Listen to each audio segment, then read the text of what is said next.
We are here. It is week 8 of the NFL season. And within store, we have the Jaguars of Duuval in Jacksonville coming to Heinz Field. I will not name it the actual one. Against the Steelers of the Steel City in Pittsburgh. Very intriguing matchup here. Jacksonville leading the AFC North with a 5-2 mark. They will consider here with a with a 1.5 game lead on closest contenders Houston. And Houston will be in Carolina today, hoping not to be Carolina's first win.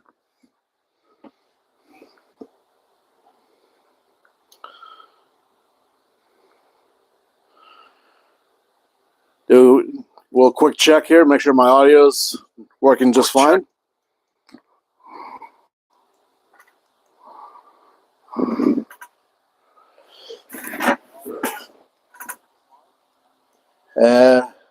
Taking a few seconds here. I always do this. I always make sure I'm always looking at my own stream on my phone here because, well, I don't have a mirror on me here, but my stream is being done via my tablet, not a PC.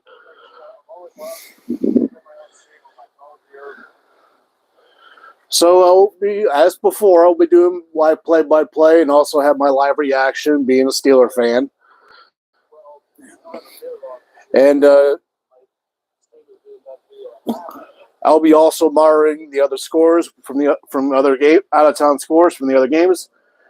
We had Thursday. We had the Buffalo Bills barely get by the Tampa Bay Buccaneers on Thursday. 24-18. Buffalo improved to 5-3. Maintains one of the 3 wild card spots. Sits a half game behind Miami. Speaking of Miami, they are at home today. They will play fresh off Bill Belichick's 300th win. The New England Patriots sitting at 2-5, looking to go 2 in a row. And in the NFC North here, we got the Minnesota Vikings against the Green Bay Packers. Hey, Tom Grassi. Minnesota looking to go make it 3 in a row here. Coming off a very well-played game against San Francisco on Monday night. Looking to go put their record back to 500 and be very much in the NFC playoff picture. Green Bay just looking to win just to have any kind of momentum. They've had a rough last few weeks. They lost a tough one last week in the GPS Bowl against Denver. Didn't look good in Detroit on a Thursday. The Green Bay feels like they just need this win just to get back in. So one of those like any win will do, and again, especially against a division rival like Minnesota, this one would certainly do. In the NFC East, we have Philadelphia against Washington. Philly coming off an impressive 31-17 win on Sunday night against Miami. Washington having a rough go as of late. Lost 14-7 in pretty much a dismal performance on offense last week against the Giants. For Washington, I imagine Ron Rivera's days could be numbered if things aren't turned around. An upset win against Philly would really get things going for him, but I can't imagine that. I think Philly's going to win by at least 17 points. It sucks. I actually like Ron Rivera. I like Ron Rivera as a coach, but I think his days in Washington are numbered. Down south, we got the LA Rams, who just come off a loss against the Steelers. Was in a controversial 4th down QB sneak, which anyone who's got any kind of intelligence with football would tell you that was clearly short of the 1st down. The Rams should have gotten the ball and gotten a chance to tie it and force overtime or win if they decided to go for 2 if they scored. 1 second here.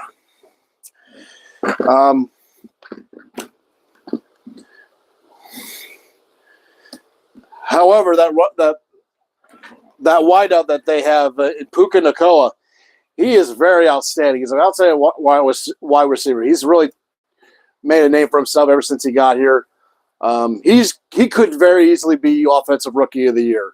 There's other contenders out there, but right now Puka should be in the discussion. at minimum in the discussion.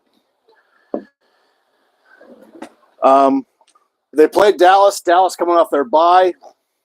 I don't know what to make of Dallas. I really don't. They have an outstanding defense, but they lost Trayvon Diggs. Their offense is their biggest question to me, obviously, is can they consistently be not an A-plus team, but just an A-minus team? You know, like Dak could throw for like 250 with like a 65 to 70 completion percentage type deal. Don't turn the ball over, obviously. I expect Dallas to win, but at the same time, I'm like, I can't get a feel for Dallas. I mean, that blowout loss to San Fran is still lingering, but you know, well, I think we'll have a better judgment of what Dallas could be and what they actually are when they face Philly those two times. Moving on, Houston against Carolina. Houston trying to get over 500, and they're hoping just not to be a trap game against Carolina, who's still looking for their first win under the Frank Reich regime.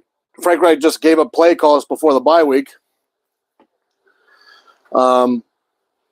Houston looking to get it 4-3 and try to keep in the rearview mirror the Jaguars, which right now Houston's certainly a Steeler fan today. They want to get within a half a game of the Jaguars. Jags haven't had their bye week yet. Houston has, and Houston owns a win over the Jaguars on the road. We'll see what C.J. Stroud and company can do against Carolina, who's just looking for a win, just any win, especially Bryce Young. Now we go to the battle in New Jersey. We have the Jets and the Giants. Jets coming off their bye at 3-3 with an upset win over Philly. Here, defense looked terrific against Philly. Forced 4 turnovers, I believe it was, including a pick, including an interception late that set them up at 1st and goal, and then they scored with Breece Hall at the end there to win 20-14. Giants getting their second one, coming off a home win against Washington, as aforementioned, 14-7. Defense looked pretty good. Defense is probably going to need to be good again today for the Jets. I imagine this will be a scoring affair, like a 17-13 type deal. I give a slight edge to the Jets because I feel like they have more offensive power. Not just at running back with Breece Hall, but Garrett Wilson, can't overlook him. I just can't really imagine the Giants' offense is obviously Saquon Barkley, even though Darren Waller's there. Waller had a pretty good game last week. Maybe if they get him going here, maybe get Waller going again like they did last week here, maybe that could change some things. But, this is going to be one of those, like, okay, 1st to 20 wins maybe. Like I said with New England and the Raiders a week or so back.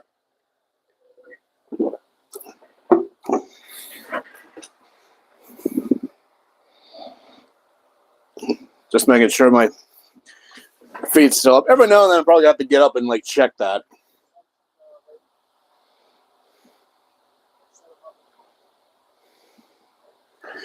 Anyway, where was I? Yeah, I think Jets are going to get to 4-3. I think they just have just slightly enough. I mean, Tyrod Taylor has been playing pretty decent, filling in for Daniel Jones.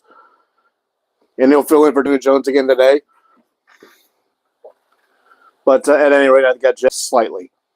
Moving on to a pair of 3 and 4 teams here looking to get back to 500. We have the Saints trying to get back in the NFC playoff or NFC South picture. Well, they kind of are anyway. They haven't played Atlanta yet, but they're a game behind Atlanta, and they need I feel like this is a must-win for them, as much as it is for the Colts too. Here, both teams just looking to win to get back to 500. You know, feel much better about their playoff positions. Derek Carr manning the helm for the Saints against Gardner Minshew and Jonathan Taylor and company. I didn't know what to make of this one. I mean, I don't know what to make of either team. This is one of those odd, obscure ones that it's kind of a tough call, you know. And it was like one of those, like I literally like flipped the coin to see what like who here, because I feel like it may come down to a late field goal from somebody. And I think in my pick, I had Colts winning with a late field goal. And I had it was a coin flip on Atlanta and Tennessee, even though Tennessee is going to be wearing that Roger blue Houston Oiler jersey. F you, Bud Adams. I totally do not like it that Tennessee is wearing the Houston Oiler jerseys. I get it. You know, Bud Adams moved the team from Houston to Tennessee in 1995, I think it was. Or 96, 97, whatever. It was in the late 90s.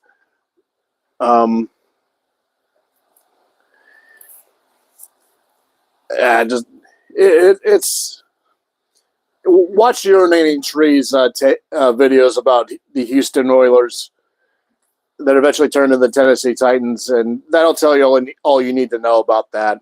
It was just a colossal mess. But I think I picked Atlanta to win slightly. Will Levis, the Mayo coffee man, is going to make his first NFL start. And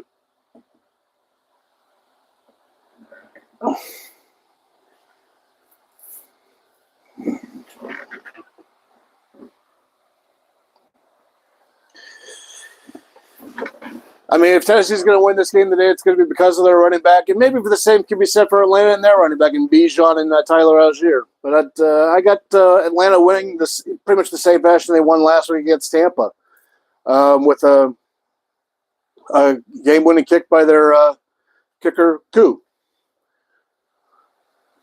I think Watson Koo, I think is his name.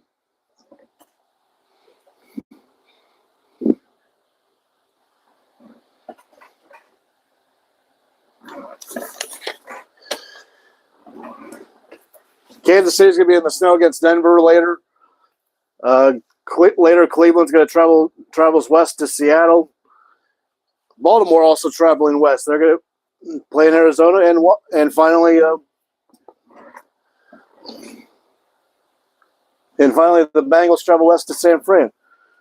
Some intriguing games are at 4 o'clock, and they're showing James Harrison on the screen, and he still has that mean look on his face. And I'm not going to lie, Harrison still looks like he probably could play if he wanted to. I don't know if at his age if his body can handle it, but anyway, the kick.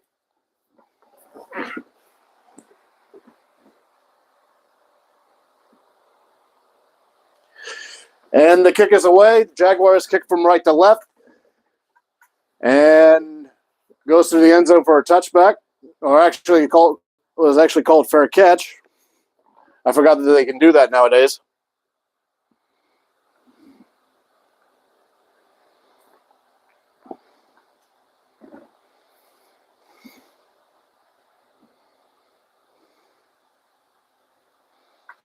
And the Steelers will be on offense first.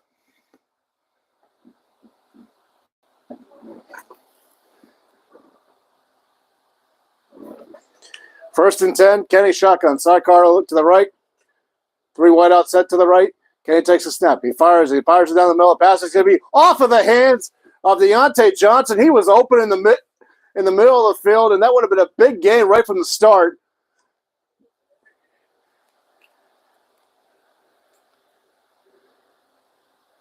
Just got his fingertips on it, but that's all he got on it.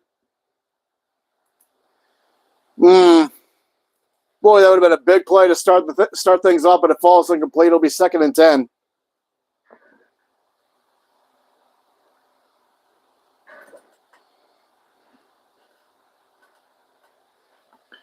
Kenny takes a snapshot, gun sidecar left this time, and Kenny's going to be swallowed up and sacked. That is 44. That is Trayvon Walker, the number 1 overall pick from the 2022 NFL Draft.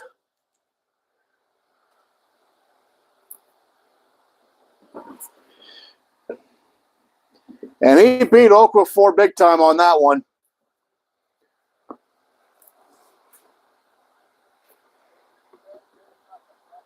3rd and 15. Steelers need a 35 for a first down. Kenny, once again, shotgun sidecar left. Takes a snap. Draws back. Now he scrambles to his right. He's looking. Fires downfield. The pass is going to be juggled and almost intercepted. Again, dropped by Deontay Johnson. There's a flag down, but that's probably going to be holding on the Steelers. Devin Lloyd, the linebacker, or the other first-round pick from the 2023 or 2022 NFL draft for the Jaguars on the coverage. And that was a hold on the Steelers. That penalty obviously declined. And so right out of the chute, a 3-and-out on offense. And Deontay Johnson, this one wouldn't have counted anyway if he caught that, but 2 very critical drops early on by Deontay. And the punt is away by Presley Harvin III, I believe that is. And it's just going to bounce out of bounds.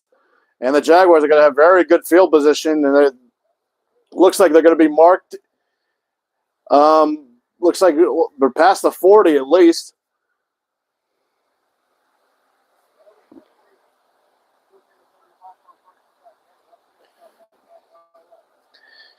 And 14:03 to go, and the Jaguars have their first crack on offense.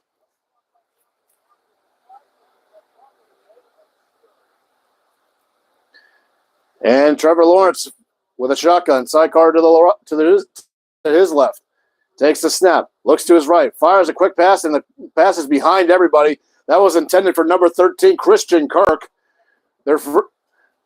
Their big-time acquisition their big signing from 2022's offseason.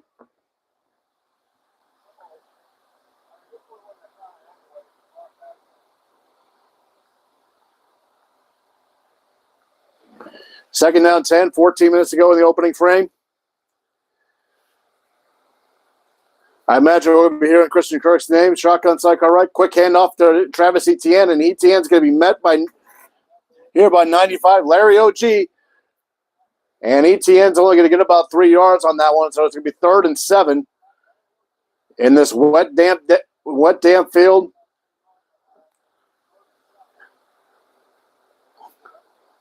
Ball, I imagine, will be a little slippery, so watch out for fumbles. And there have been a couple of drops by Deontay Johnson. And they're showing that Joey Porter Jr. is going to be starting this game here. Etienne now motions to Trevor's right. Shotgun sidecar right. 3rd and 5. They need the Steelers 47 for a first. Scrambles. He fires a pass, and it's going to be defended well and incomplete. And then now the late flag shows up. Oh, my Lord. Boy, that flag came way late. Like, they waited a good 3 seconds to throw that.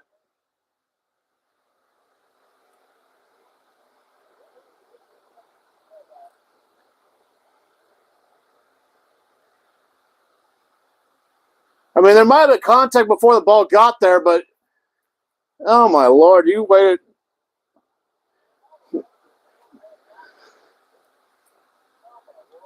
And that's James Pierre, number 42, who was called for the pass interference. And that is an automatic first down for the Jaguars. And the Jaguars will have the ball 1st and 10 from the Steelers 33. Hurry up offense. Trevor under center. Etienne in the backfield. I imagine this will be a handoff to him, and it is. Runs to his right. Gets to the 30. Scrambling, and he's going to fall forward to about the 26-yard line. It'll be a gain of about 6 or 7 yards. It'll bring up 2nd and short. Now they're showing the replay.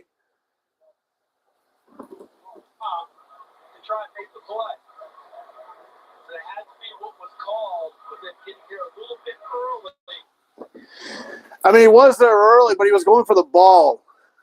Ugh. God, whatever. 2nd and 3 from the Steelers 27. Trevor shotgun sidecar right. Kirk motions left. And a draw hand up to Etienne. Etienne is mad. He lost a bunch of yards.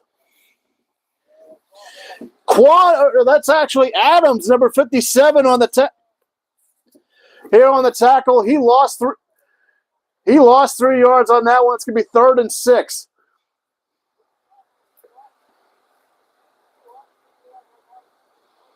Great penetration by the Steelers defense front. Here by the Steelers front line. 3rd and 6 from the 29. They need the 23 for a first down. Trevor shotgun sidecar left. Takes the snap. Looks to his left. Now looks middle. Dumps it in the middle. The pass is caught. That is number 17. That is, I believe, here. That is Evan Ingram with the catch, but he's going to be short of a first down. Now we got Laundry on the field. There's a flag. We're going to see what that's about.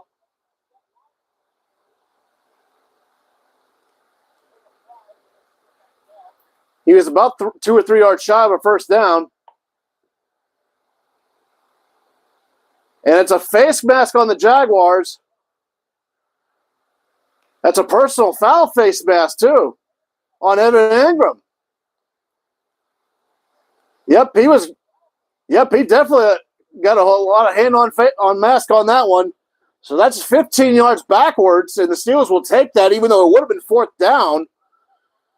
So now it'll be 3rd and 22, 3rd and 22, 21-ish. Cowboys on the board with Ferguson getting a receiving touchdown. That's their tight end.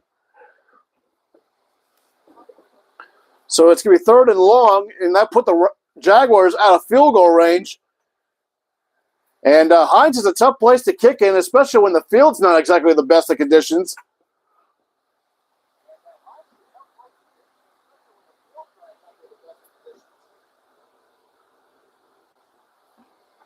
So now 3rd and long here.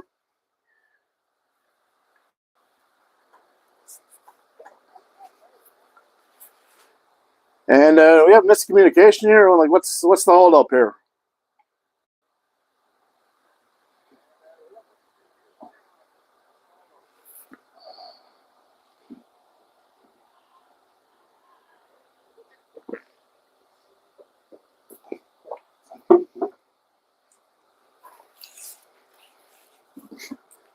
Third and 21, shotgun, sidecar left. Takes a snap. He looks. He fires it down the middle. The pass is caught by Ingram.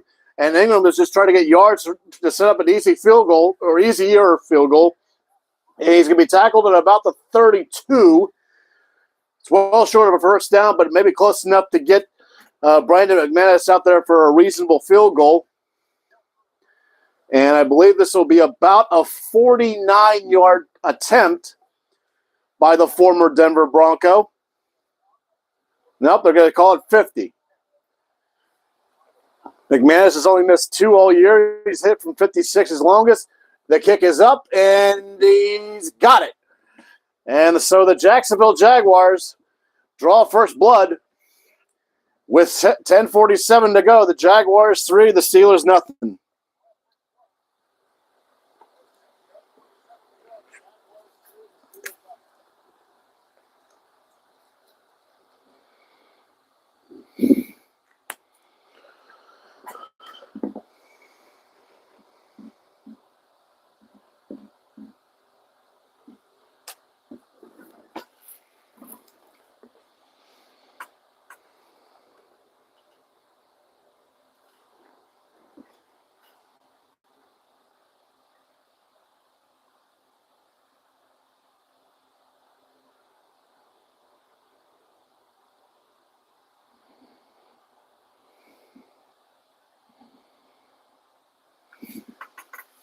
Just checking something here real quick on my phone.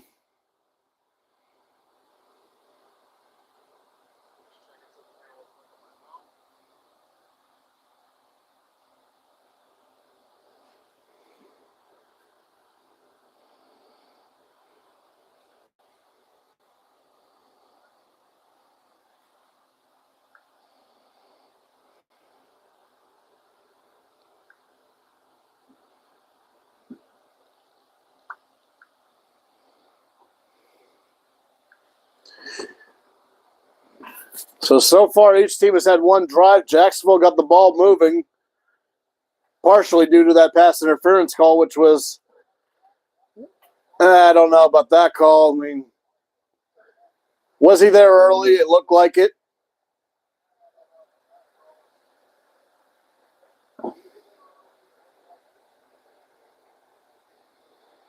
And the Steelers did have a 3-and-out, but that wasn't really, I don't think it was really due to play calling. I mean, it didn't help that Deontay Johnson dropped that first pass.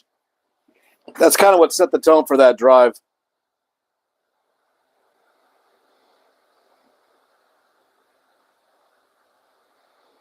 Now showing, yep, these were NFC Central rivals when the Jaguars first arrived in 1995 with Tom Coughlin as their coach. There's been some battles between these two teams. And they certainly continued on when Jacksonville moved to the AFC South. Maurice Jones-Drew comes to mind.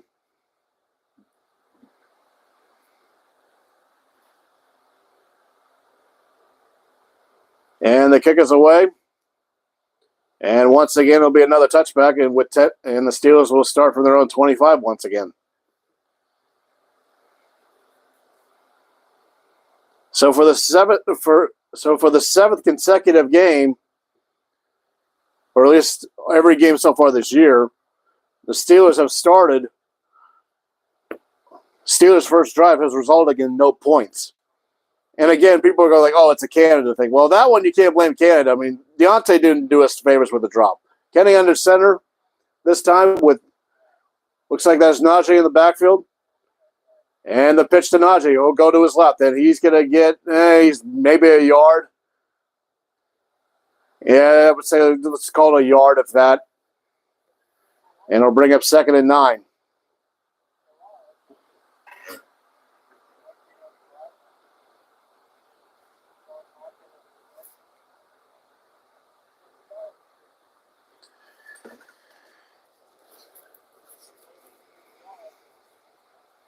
Second down, 9. Kenny shotgun, sidecar left.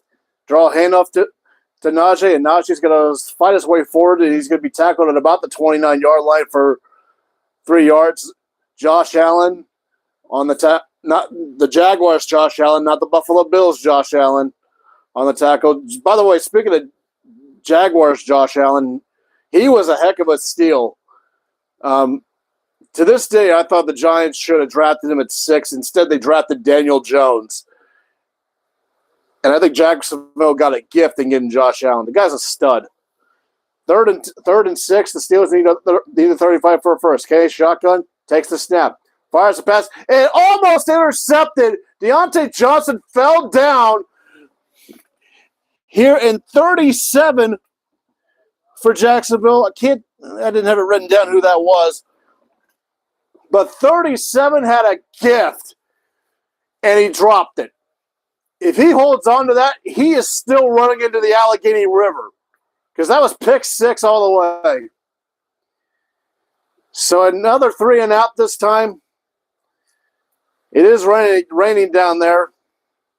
So like I said, there will be drops. Presley Harvin's punt is away. And the catch is made, returned by, looks like that is, I believe that is Jamal Agnew. Yep, 39, Jamal Agnew. On the return, it gets to the 30 and about the 34-ish. And once again, Jacksonville started with some pretty decent field position as they start their second drive of the game. I didn't move the logo, but oh well. The ball is Jacksonville's anyway. So with 9:23 to go in the first, that was only a minute and a half long drive.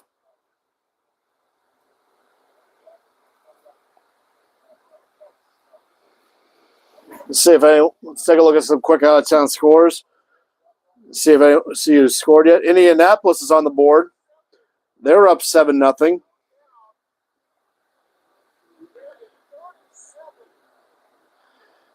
And Gardner Minshew find Michael Pittman Jr. for a 10-yard touchdown.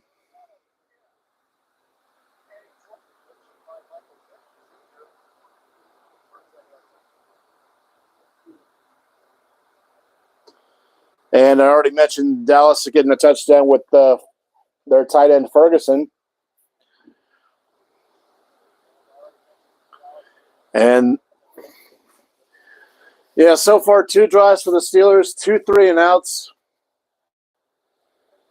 Couple of run plays with Najee, who only got 4 yards, and then looked like he tried one to get a Looked like he wanted to do a quick post route with Deontay Johnson, it looked like. But once again, Deontay fell once the pass was thrown. And like I said, whoever the 37 was for Jacksonville, I don't have his name on my board here. But he had a pick six written all over it if he just got his hands on that or kept a hold of that. So the Steelers very fortunate it's not 10-0 right now.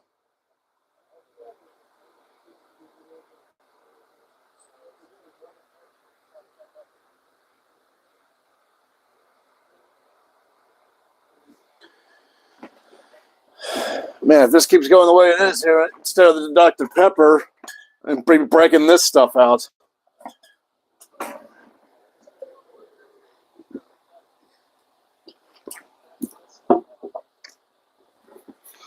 Before this day is over.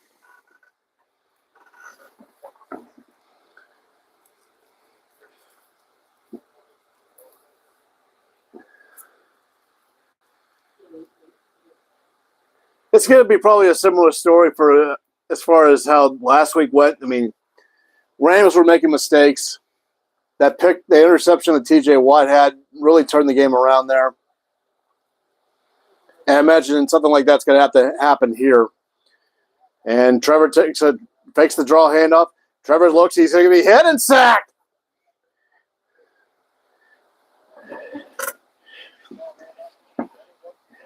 Don Roberts and oh God, that's Fitzpatrick. Don Roberts with a sack, but Minka Fitzpatrick is down and he's grabbing his hamstring. That was a loss of 7, but that's not the story right now. Oh boy. Other than TJ, the one guy you don't want to see go down if you're a Steeler fan like me is Minka Fitzpatrick.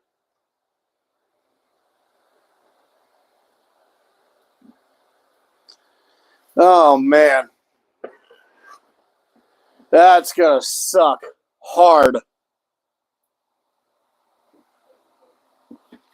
Elijah Riley, get ready. I hope you're ready. Because you might be getting called out there.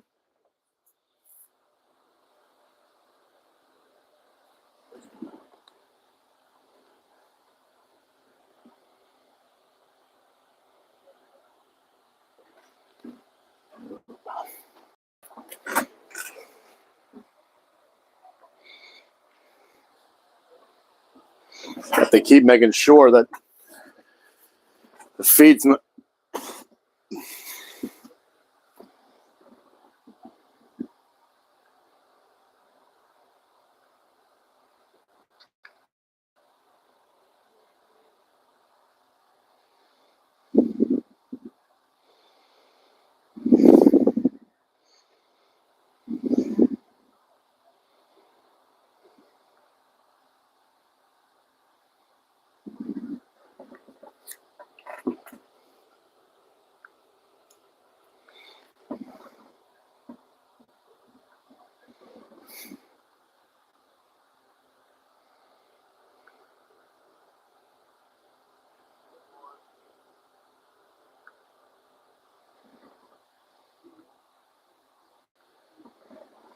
Phone keeps crapping. And, whoa. Looking at Yahoo's stat tracker, and New England just scored a long touchdown, it looks like. Oh, no, that wasn't a long touchdown. It was 24 yards. I thought I read 74. But nonetheless, New England getting on the board first on Miami. 7-0 New England. Washington's up on Philly 7-0.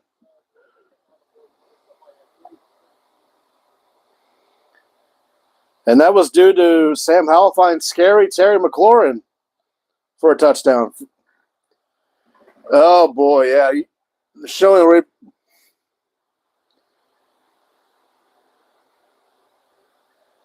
and Minka's going to the locker room, obviously. Clock ticking.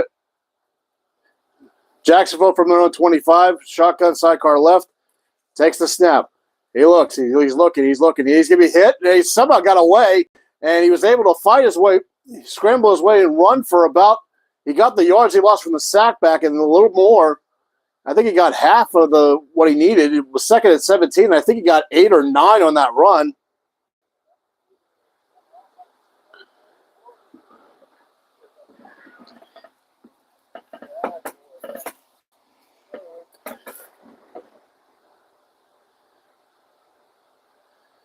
Actually, they're going to say he got 10 yards on that run.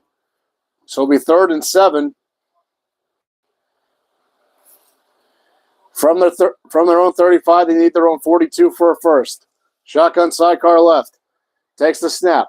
He looks. He's looking. He fires downfield. The pass is going to be caught for a first down inside Steeler territory to about the 41-yard line. And that is Calvin Ridley with the catch. Needed 7, and they got more than that. Needed 7 and got about 24 on that catch.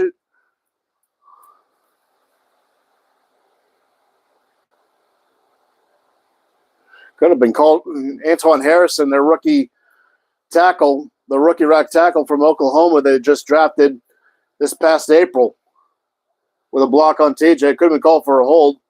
Actually, they're going to say it was a 26-yard catch from their own 39. They hand off to ETN. ETN's going to get nothing. Cole Holcomb there with the tackle, and it's going to be 2nd and 10. Well, he did catch it, and he did roll his way for a couple more yards.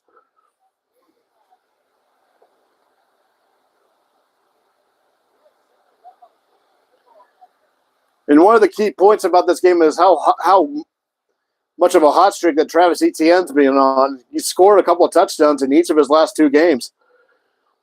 2nd and 10 from their own from the Steeler 39. Again, shotgun sidecar left. Fakes the handoff. Trying to throw a quick screen pass, and the pass is batted down. It was batted down by T.J. Watt, and it's going to be 3rd and 10. He was met with pressure. He tried to get it, try to throw a quick screen to ETN, but Watt swatted it down.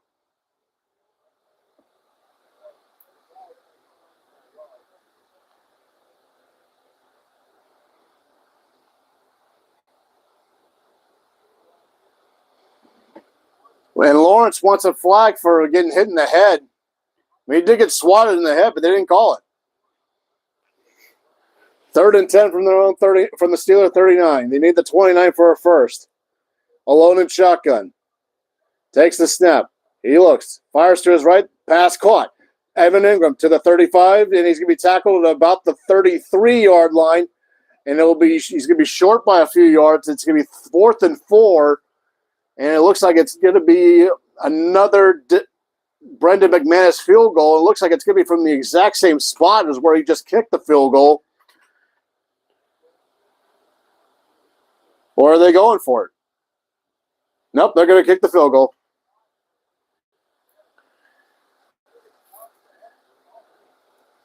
So Evan Ingram, or excuse me, McManus from 51, they're calling this from the same spot. Kick is up. And just like before, right down Broadway, 250 pluses, and Brandon McManus is 2 for 2.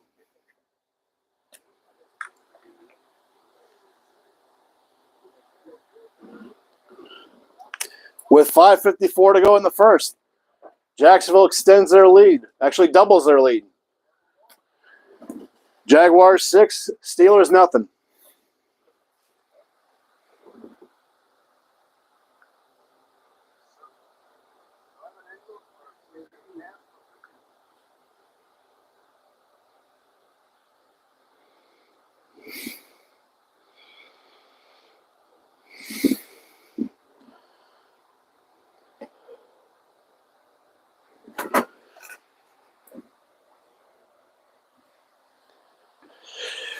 You do the usual quick check.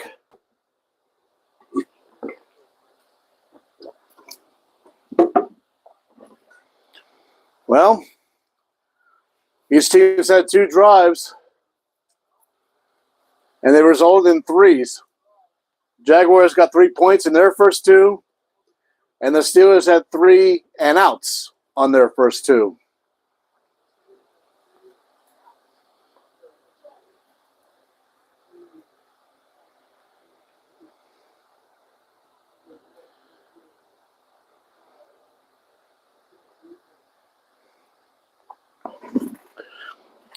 Take a quick gander at some out-of-town scores. Dallas extended their lead to 10-3.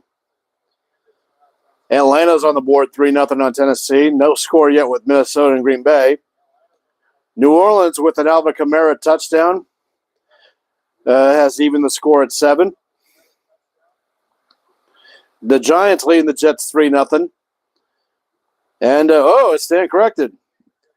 Tennessee with a DeAndre Hopkins 47-yard touchdown. And Tennessee has taken the lead on Atlanta.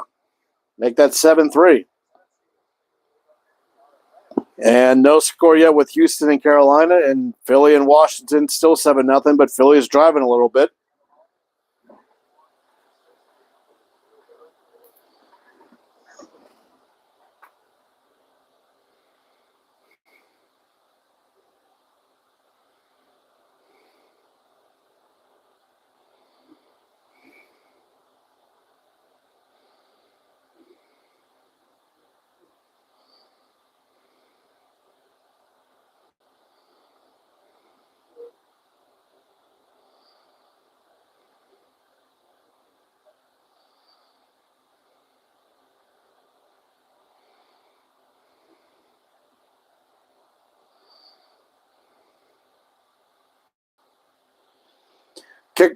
Kickoff was away, and of course the kickoff has been a touchback. Probably most of the kickoffs are going to be touchbacks anymore anyway.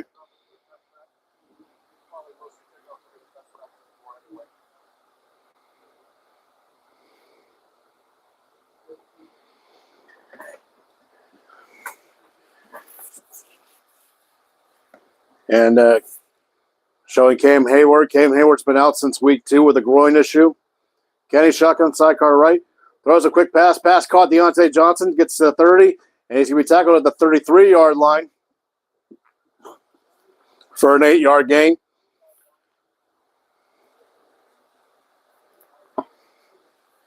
Threw a quick slant pattern to Deontay. And I like that they're actually going to Deontay. They kept going to Deontay. It's like, okay, we can't blow he needs his confidence here. He's dropped a couple. He fell down on another. Need to get his confidence going. Anything we'll do. 2nd and 2, under center, hand off to Warren, and Warren is going to get no, he's just going to get back to the line of scrimmage, so it's going to be 3rd and 2.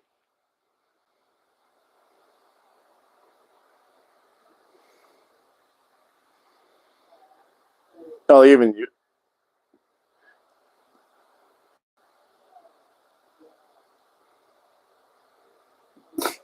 They're showing the touchdown that Hopkins scored. They even put the Oilers logo and the Oilers in the end zone. That's just, oh, God, Houston should grill him to death for that. 3rd and 2, Kenny shotgun sidecar right. Looks to his left. Fires downfield, passes to Pickens, and Pickens. It was batted. Incomplete. That one was batted by Darius Williams, number 31. Great defensive play there by him.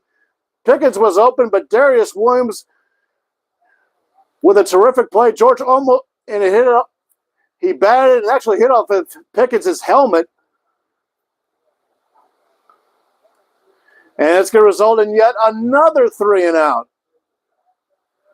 And Presley Harvin's out the punt again.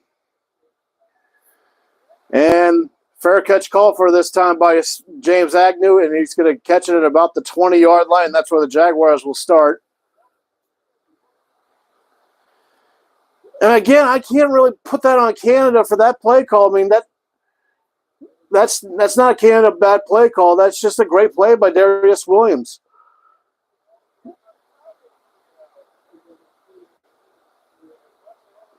It's hard for me to say, oh, this is all Matt Canada. I'm like, well, this pass drive I don't think is on Canada. I mean, he threw a quick slant pattern to Deontay to get 8 yards.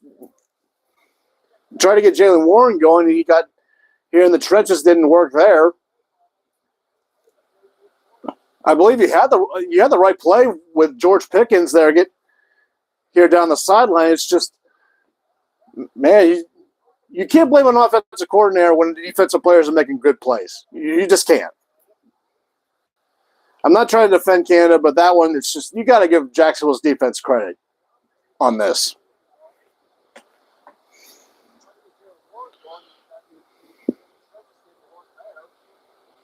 And Dallas got a pick 6. Miami tied it at 7 with Tyreek Hill.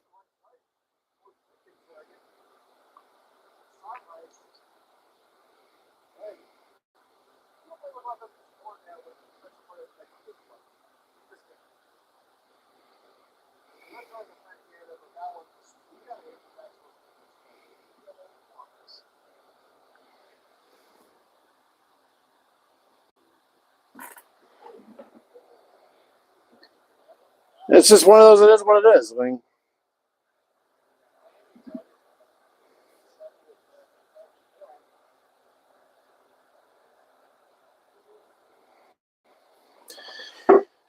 still in the first quarter yet.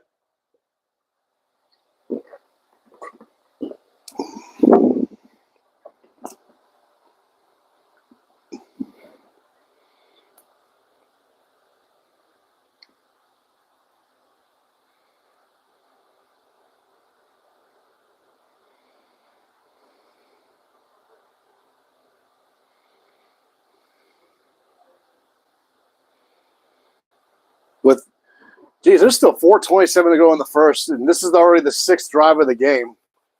Jaguars 3rd. Yeah, the ponchos are out. It's gonna be a wet and sloppy one, folks. 1st and 10. Lawrence under center.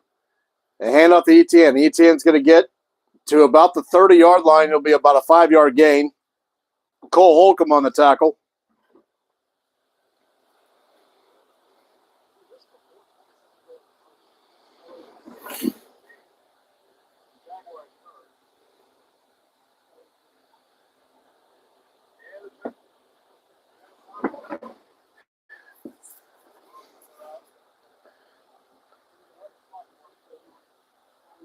Second down 5. Hand off again, ETN. He's going to run up the middle, and he's got to find nothing. Try to dance his way and try to find a hole. He couldn't find one.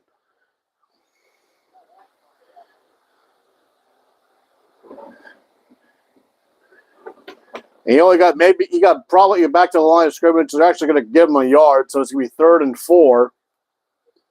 Let's see if the Steelers can force a 3 and out here.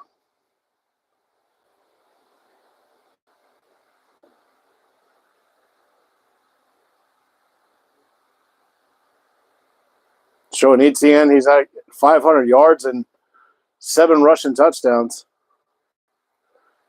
Trevor Lawrence, he looks. He's hit as he throws. He's going to man open, and the pass is caught at the 45-yard line. That is Christian Kirk. There is a flag down, but that's probably going to be on the Steelers for a late hit on Lawrence.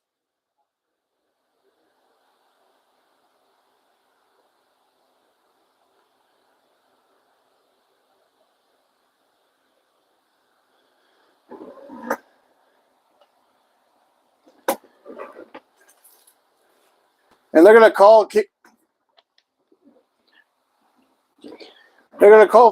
Keanu Neal for the late hit. Oh, yeah. Really?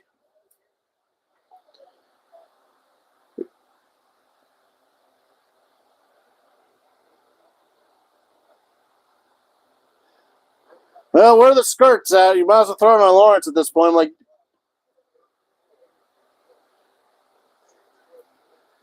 He literally hit him as he released that. And they added 15 yards to that. So it's now at the 30-yard line. Hand off to ETN. ETN's going to run. He's going to get to about the 24-yard line for a 6-yard gain. So now apparently when roughing the passer happens here, they add well, wait, that's been a thing. They add the 15 to the end of the run. I forgot that's been a thing, for a while now. Second down 3 at the Steelers 23. Draw handoff ETN to the right. And ETN's going to stiff arm, and he's going to get a first down, but there's a flag down. 2 flags down. Now, this looks like it may offset. They're calling it a face mask on They're calling a face mask on Porter. What's the other flag?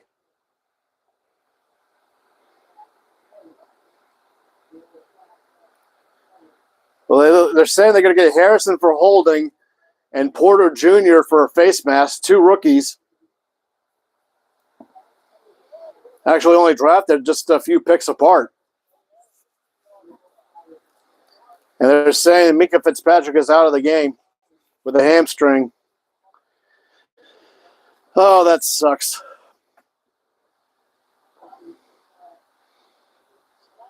$150 to go in the first quarter. Still 2nd and 3. And again, a draw handoff, and this time it's going to be met, and he's actually going to lose a yard. Cole Holcomb there on the tackle here on Travis Etienne. It's going to be third and a long 3.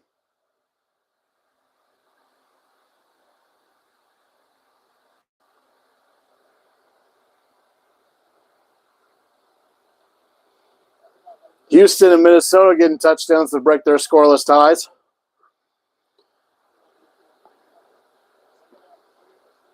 Shotgun, sidecar right here, Lawrence. Takes the snap. Tries a quick pass. The pass is caught by Evan Ingram for a first down. Needed 3, he got 5 to about the Steeler 18-yard line.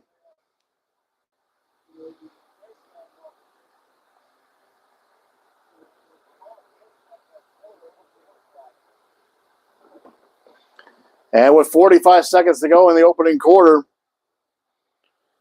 Jaguars are driving deep.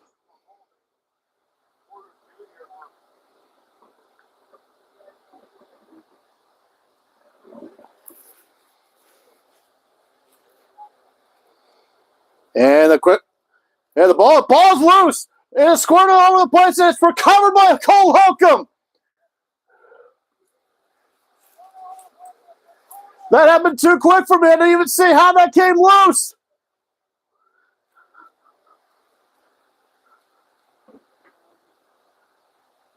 It was a shovel pass to Evan Ingram, and here in Quan Alexander looks like he got his helmet on it. And Cole Holcomb picked it up.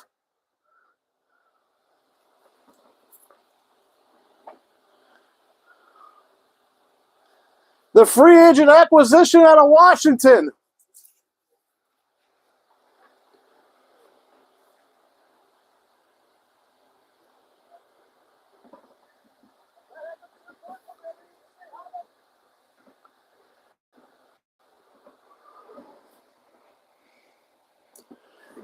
Yeah, 54, Quan Alexander with the hit that forced the fumble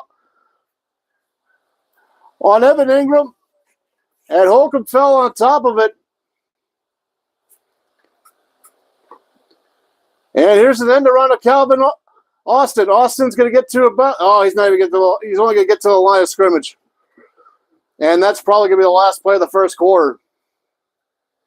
Steelers tried the trickery of their own, but the Jaguars read that well. I mean,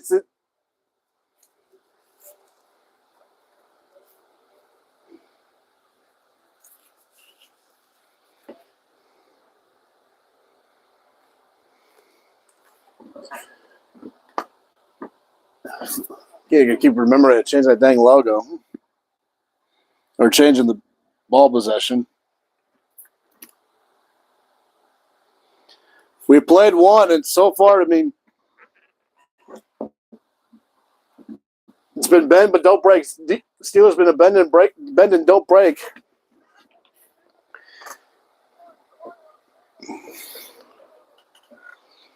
Some of the stuff happened a little too quick for me.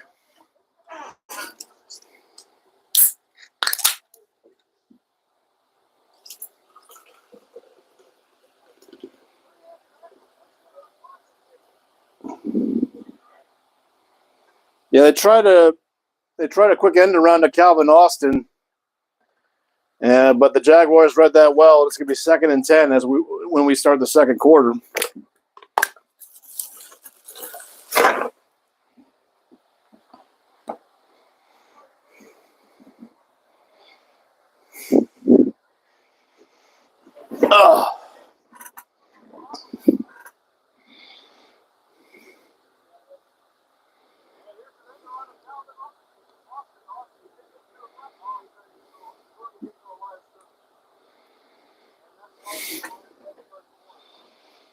And holy Joe!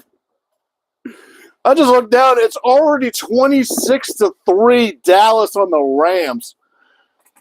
And they're still, that game, they've only played 17 minutes.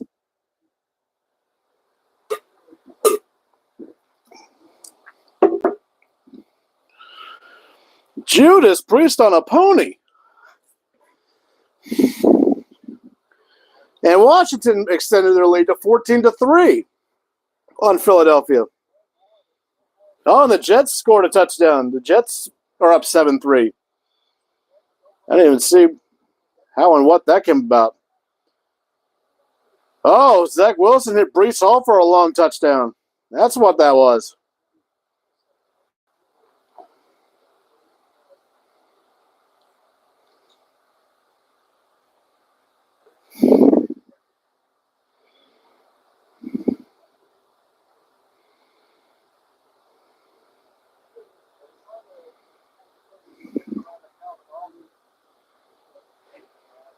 Yeah, first quarter stats so far, total yards, 101 for Jacksonville, 7 for the Steelers.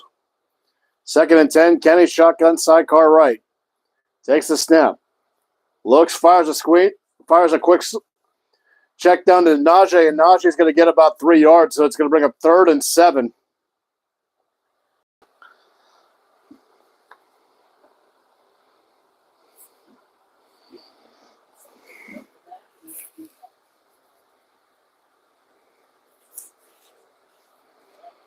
Yeah, Trayvon Walker with the quick here, pretty much uncovered. And Kenny had to get rid of that probably a lot sooner than what he wanted to.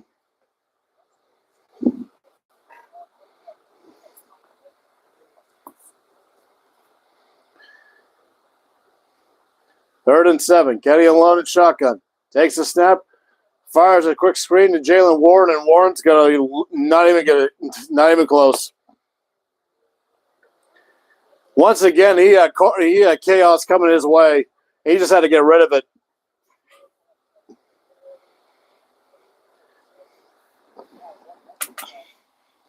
And this time it was 95 Roy Robertson Harris there on the pressure.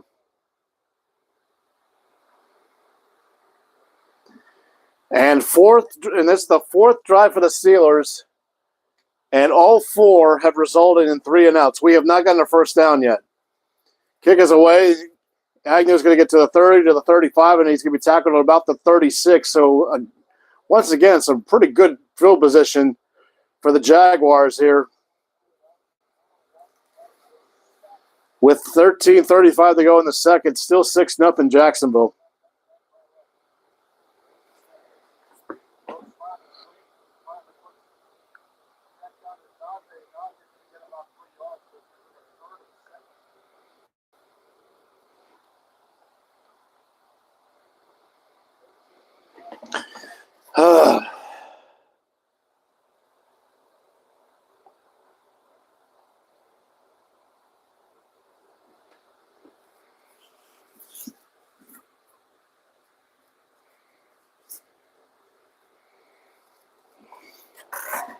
I mean, the Rams are having a bad day with Dallas, but at least they got freaking 3 points.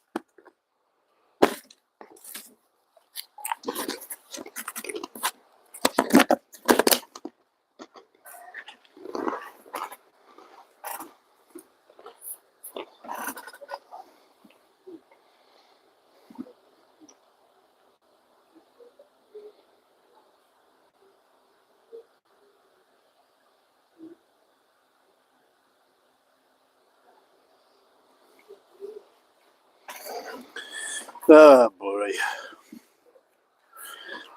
I mean, it's typical Steelers. This is just how they play ball, I guess. I mean,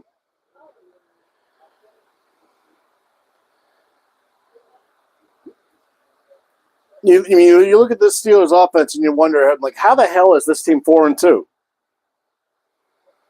when their first half offense is atrocious? I mean, really the only way you can answer that is their defense. They just forced a turnover. They just forced a turnover there when Jacksonville was in the red zone, and what was going to be at minimum a 9-0 deficit it's still 6-0. But the big story is no Minka Fitzpatrick for the rest of this game, and obviously an MRI on his hamstring is going to determine if it's going to be for much longer than just this game. I imagine the Thursday night game that they have coming up against Tennessee, he might not be there for that one.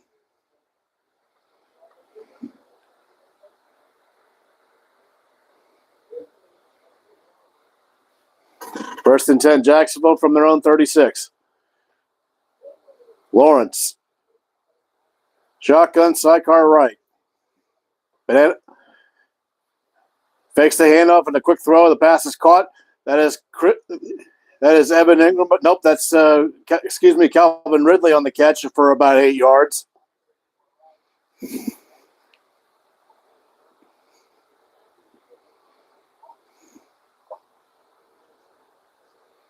Showing best record in the NFL since week 14 of last year. Kansas City 11-1. Jacksonville and San Fran 10-2. 2nd and 1. Clock ticking to 13 minutes. And a draw handoff on shotgun is to ETN. And ETN's going to get a first down. He's going to get to midfield, and he's going to be tackled at about the 47-yard line of the Steelers. So this is Jacksonville's 4th drive, and all 4 drives have resulted in at least getting into Steelers territory. And the Steelers have not even gotten a first down yet.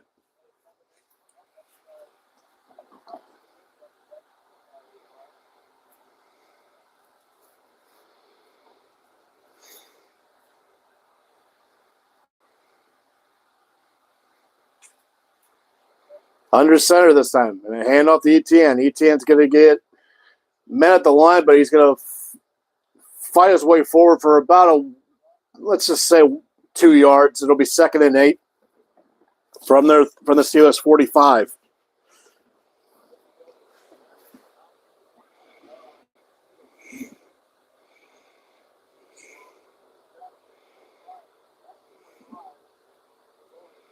Showing Doug Peterson. This is his 2nd year in Jacksonville. Had a sluggish start, but had a hot finish at the end of the year to win the AFC South. Fakes the handoff there, and Lawrence is going to fire downfield. The pass is caught for a first down inside the 20, and that is Christian Kirk once again.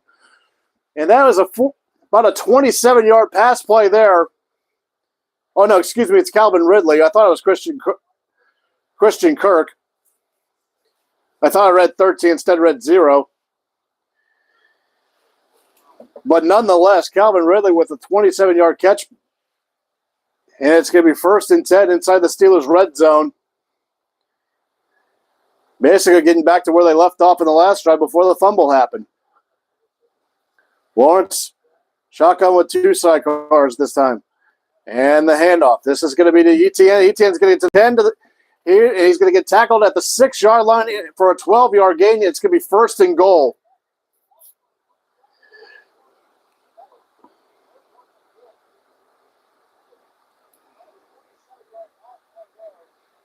Great blocking up front there by the Packers. Great blocking up front by the Jaguars offensive line there to spring Christian Kirk for 12 yards. And it's 1st and goal from the Steelers 6. 10:27 to go in the second. Under center again. And he fakes the handoff to ETN. Looks to his left. Now fires to his right. The pass going to be intercepted. It is Kazee, and he should have stayed in the...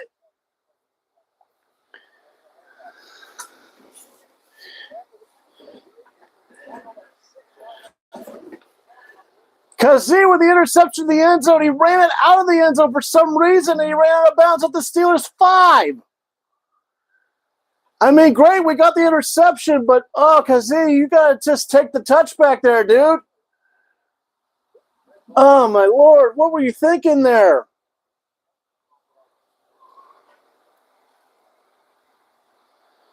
Once again, another turnover inside the red zone for the Jaguars.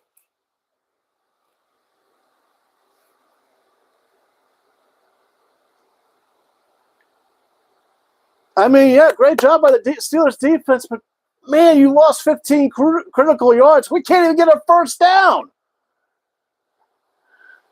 We might be punting from our own end zone this time at the rate we're going on offense.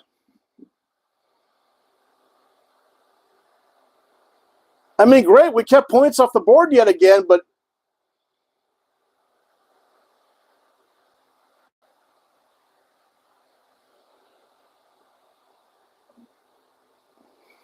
I don't even know why Trevor Lawrence even threw that ball.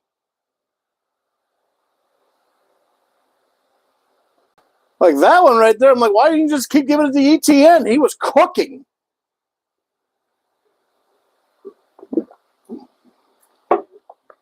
Steelers have had problems with their run defense.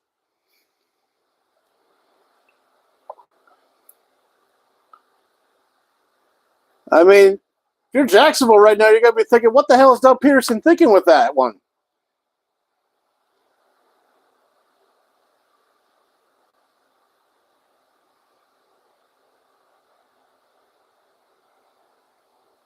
I don't get that. That was a...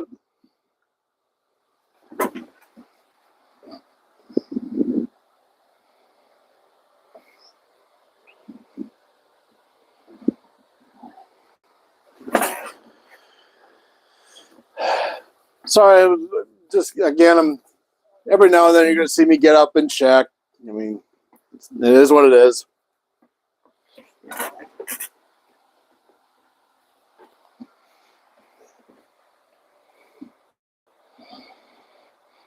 Yes, Uncle Tim, I'm now seeing your comment that said we're shooting themselves in the foot. Yeah, Jacksonville is shooting themselves. They're trying to give us this game, but we can't even get a first down. So Jacksonville must feel like they're playing on mulligans here. It's like, well, we keep driving on them. We're going to eventually put up 30 on them. Even though we're turning the ball over twice in the red zone the last two drives.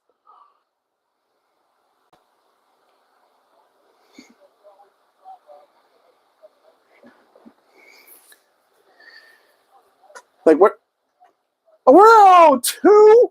Oh, for crying out loud. Hand off Najee. Najee's going to get just back to the line of scrimmage. We're at the shadow of our own damn end zone with that interception. Oh, boy. Again, ill-advised throw, but an ill-advised interception return. Like, I don't get this throw.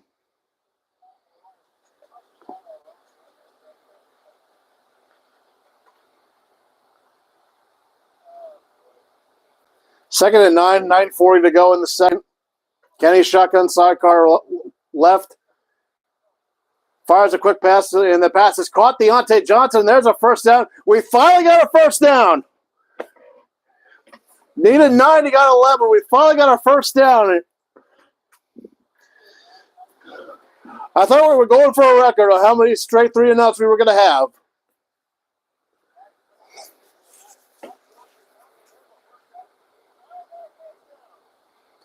And from their own 15, Kenny shotgun sidecar right. Takes the snap. Draws back. He looks. Fires deep down the middle. The pass is going to be incomplete. And there's a flag down that was intended for Calvin Austin III. And looks like they're going to get, who are they going to get for pass interference?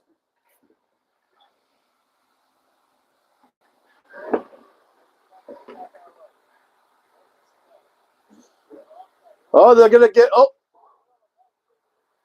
Olucon. They're going to get Olucon, number 23, their linebacker, who got a pick 6 last Thursday against New Orleans. So our biggest play is a pass interference so far, I guess.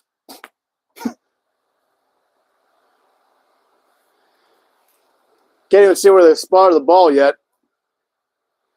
Okay, they're their own 47. That was about a 32-yard penalty. Hand off to Warren. Warren's going to spin out of a couple tackles. He's going to get to midfield for a gain of about 3 yards.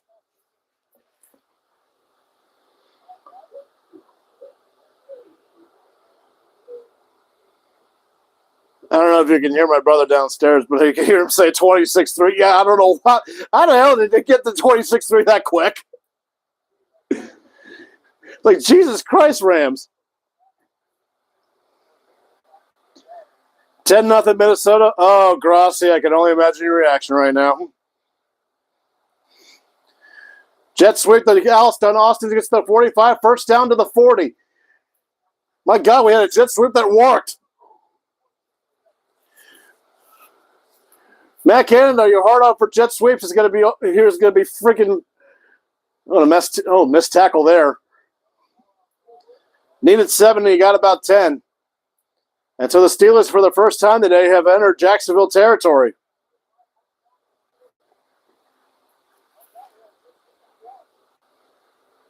Clock continues to run. Under 8 minutes to go in the second. Kenny under center this time. Banana bunch left. Fakes the handoff to Najee. Kenny looks. He scrambles. Fires a pass. Pass caught. Deontay Johnson, and it's a first down. And Deontay Johnson runs out of bounds at the 24-yard line. Gain of about 16 yards. So far, he's only targeted George Pickens one time today. Good job by Deontay keeping the feet in and securing it before running out of bounds.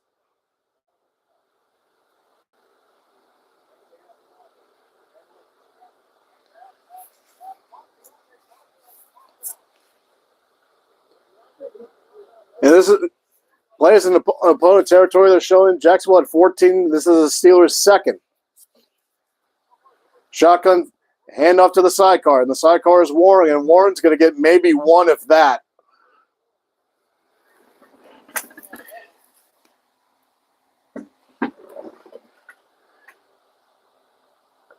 And they're showing the highlights of Cedric Wilson Jr. for Miami Dolphins. And the Dolphins have taken a 14-7 lead.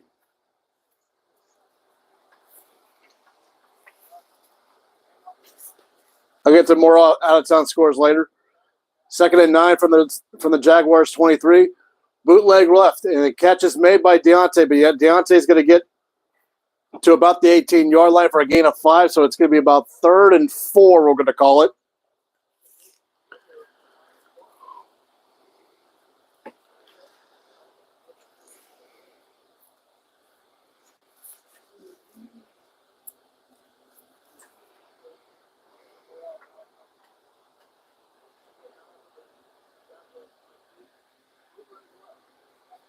Deontay has 4 catches for 42 yards so far. Could have had more if he did drop a couple. He could have had much better. Kenny shotgun sidecar left. Fires to his right. Pass caught. That is Deontay Johnson again. He did keep the feet in bounds. And it's going to be 1st and goal Steelers.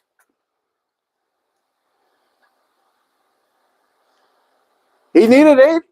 Needed 3. He got 10. See, catch, 1, 2. Yep, he got both in.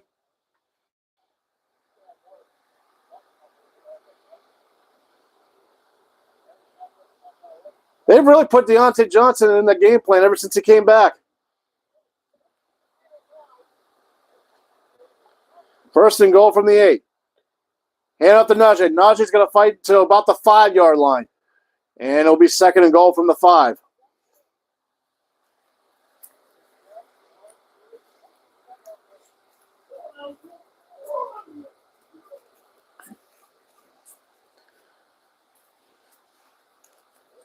So far, Kazie's interception in the end zone, even though he ran out of bounds at their own 2, might be bearing some fruit here. Najee only has 8 yards on 4 touches. Kenny shotgun sidecar left. And he tries to shovel past the Connor Hayward, but they read that one well. They were not fooled with that shovel pass to Hayward, and he lost a yard. So it's going to be 3rd and goal from the 6.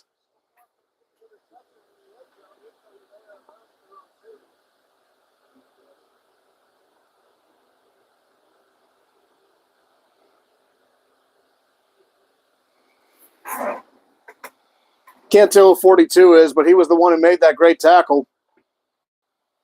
3rd and goal. Kenny alone in shotgun. Takes the snap. Looks left, now looks right. Looks left again. Fires pass. Oh, it was behind Deontay Johnson, but Deontay fell down again. Oh, that dang rain and the slippery turf. The pass was behind Deontay a little bit, but, oh, he had him. And Kenny knows it, too.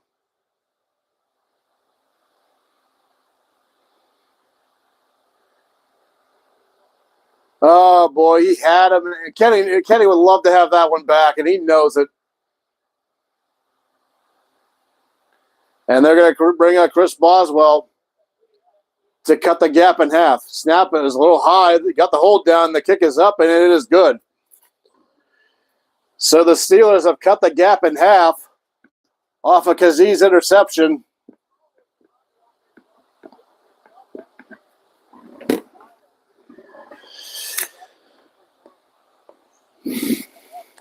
So with 4 minutes to go in the second, like I said, the Steelers have cut the gap in half. It's the Jaguars 6, the Steelers 3.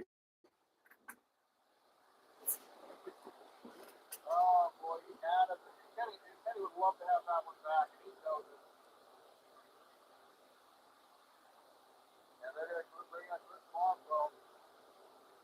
Cut the gap in half. Snap is a little high. Got the hold down. Oh, dang. Giants have issues with hamstrings. Just saw Ian Rappaport tweet out that Darren Waller for the Giants, their tight end, he's got a hamstring issue, and he's out for the day.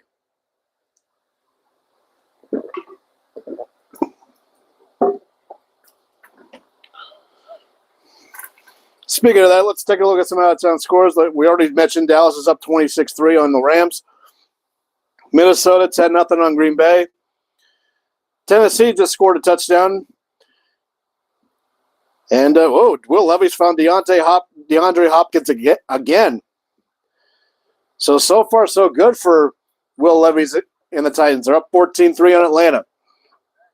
Colts over the Saints 14-7. Or, 17-14. It's 14-7 Miami over New England. I was looking at the wrong score. Jets still up 7-3 on the Giants. It's still 14-3 Washington over Philly. And even though Carolina is driving on Houston, but Houston so far is nursing a 7-0 lead on the Panthers.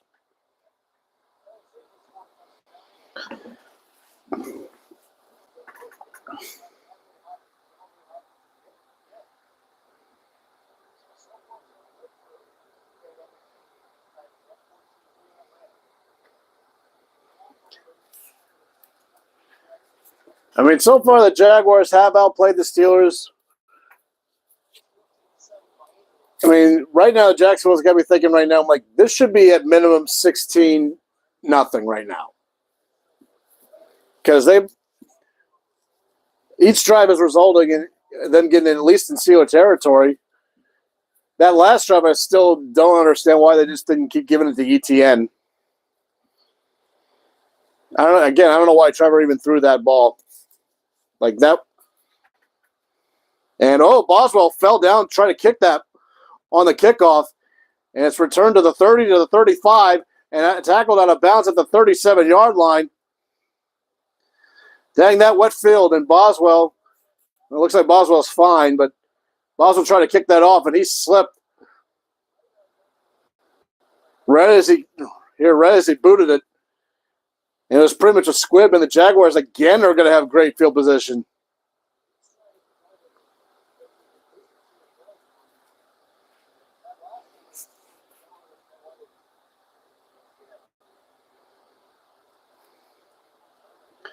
Trevor alone in shotgun with 3:54 to go in the first half. From their own 37, takes the snap. Quick throw, pass caught. And it looks like about a 6-yard gain. That is going to be Calvin Ridley, Cole Holcomb on the tackle. It'll be 2nd and 4.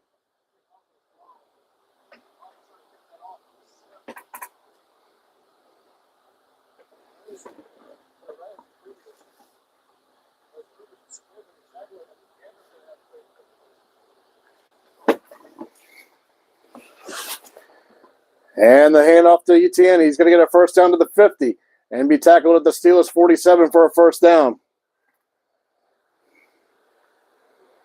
Needed 4. You got about 8 or 9 on that run. So far, ETN's touched the ball 12 times for 51 yards. That's good enough for about four plus-ish yards per touch.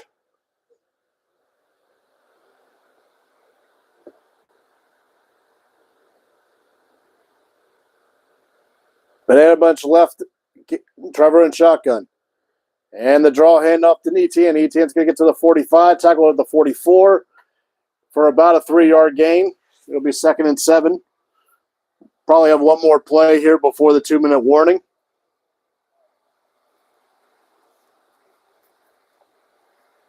Oh, each of the last 3 games he has had 2 rushing touchdowns.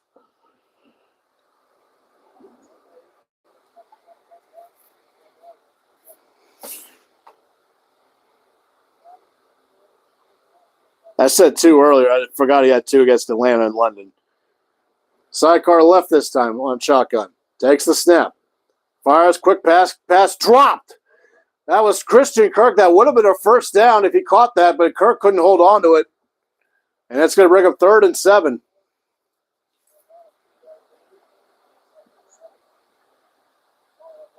Carolina scored, but they missed an extra point, so they still trail 7-6.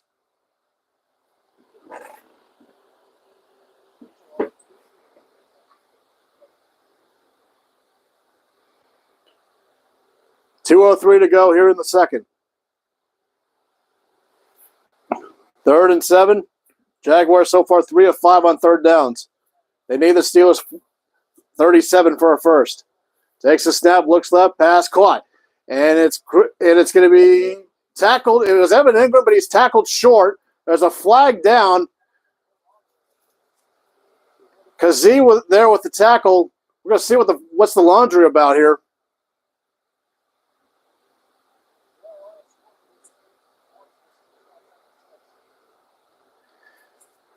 Holding on the defense, and they're calling Pierre for it.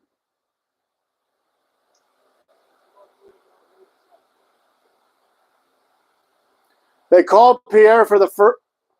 That's the 2-minute warning. They called Pierre for the pass interference that set up the field goal earlier. And now a freaking holding call. I need to see a replay of that.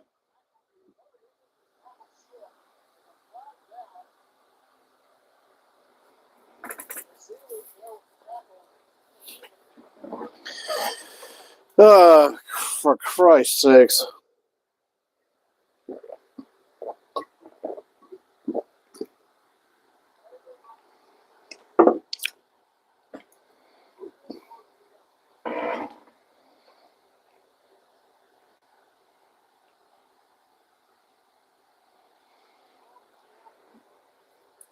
Before I get too rational with my reaction, I need to see the replay of that so-called hold.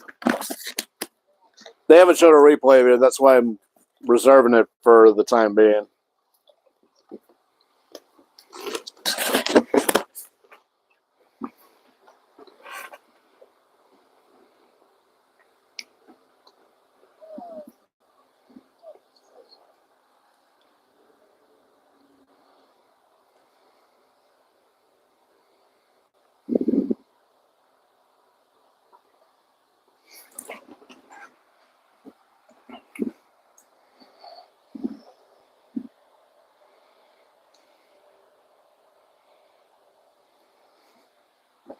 Oh.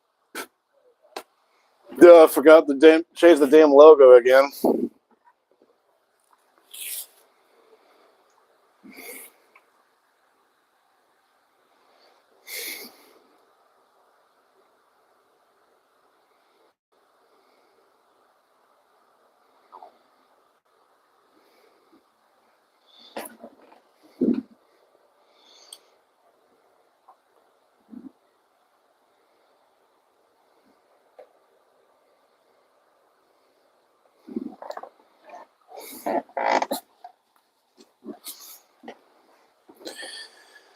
Oh, brother.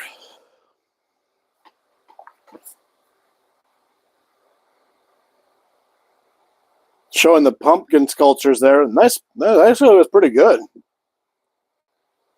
Whoever did the pumpkin sculptures, nice job.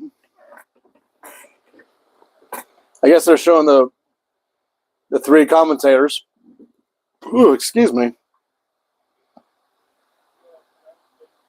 I keep forgetting Halloween is on Tuesday. 1st and 10, Jacksonville from the 39, the Steelers 39.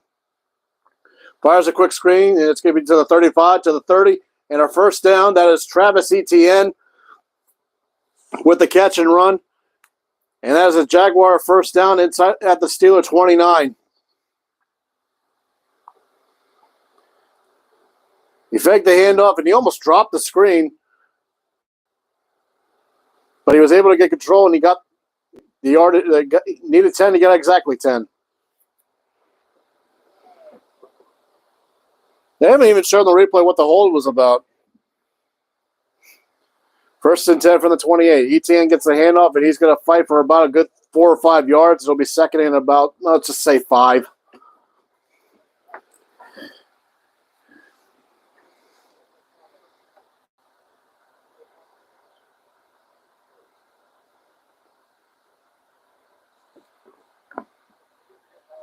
New Orleans took the lead on Indianapolis with a long touchdown pass from Carter Shaheed. Made that 21-17.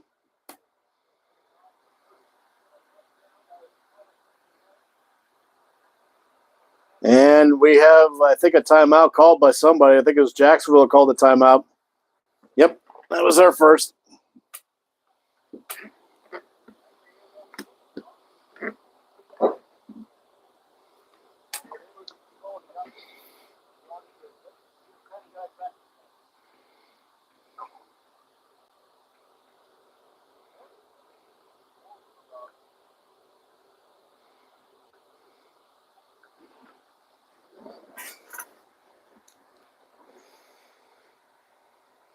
Jeez, 33-3 Dallas. Jeez.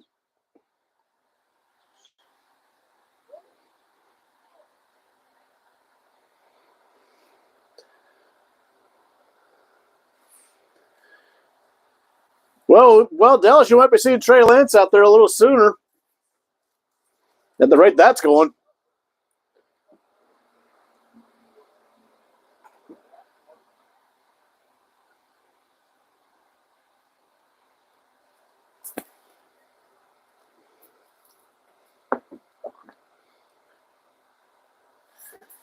Second down, 6, 1:17 to go in the second. Steelers just try to hold for a field goal or maybe another turnover. Trevor takes a snap, fires to his right, pass caught. He's going to be short of a first down. Pass was caught by Calvin Ridley. He got about, let's just say, 4. So it'll be third and about 2. And the timeout was called. We'll see who that was by.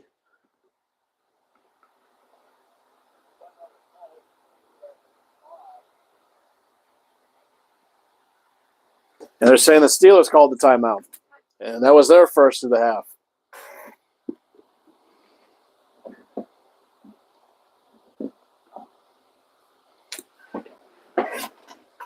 And the Jaguars will get the ball first to start the... Excuse me. Jaguars will get it first to start the third quarter.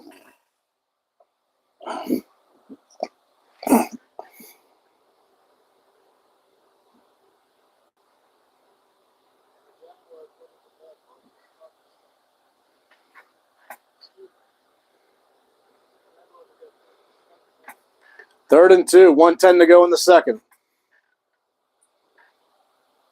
Trevor alone in shotgun, banana bunch left.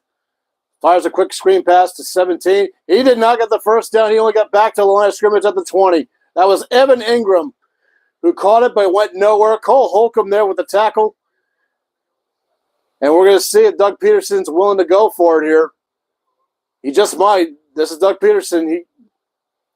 Steelers called their second time out of the half with 1:06 to go. They're saying 1:07 to go. We're going to see if he's going to go for it. It looks like he is.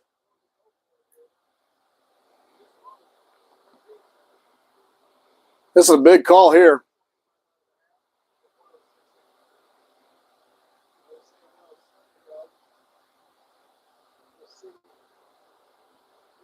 Nope. They're going to put McManus out there. I thought knowing Doug Peterson, I thought he would go for this, but he's going to take the points instead. McManus is hit from 50 and 51. This one's going to be from 38 from the left hash. Snap, a little high, holds down. The kick is up, and it is good. So Brandon McManus has attributed to all 9 of the Jaguars' points. With 1:04 to go in the second, the Jaguars regained the 6-point lead at 9-3. And with Kenny Pickett with 1 timeout, we'll see if he can put together a drive just before the halftime gun.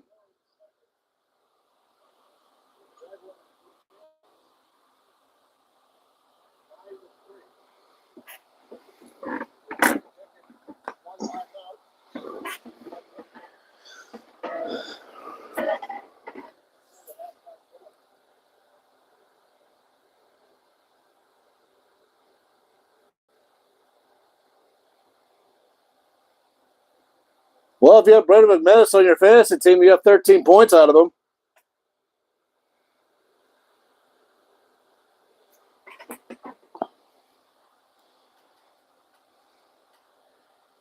Kick is away.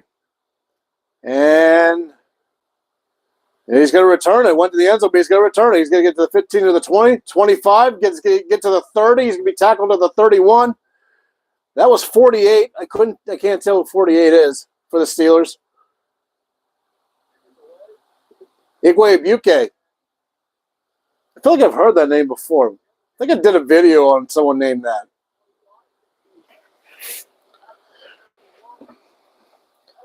So 59 seconds left in the second. From their own 32. Kenny shotgun, sidecar left. Takes the snap. Looks, fires to his right, pass caught. That's Connor Hayward. Hayward's going to get to the 40. He's going to try to dive for a first down to about the 42. Let's see if they marked him. They're saying, what are they saying? They're saying he's short. 2nd and 1. Kenny takes a quick snap. Looking. Rolling. He's just going to throw a pass. It's caught, but was he in bounds? They're saying, yes, Deontay Johnson was in bounds. There's a flag down, though, but they're saying yes, it's a catch, but we got laundry.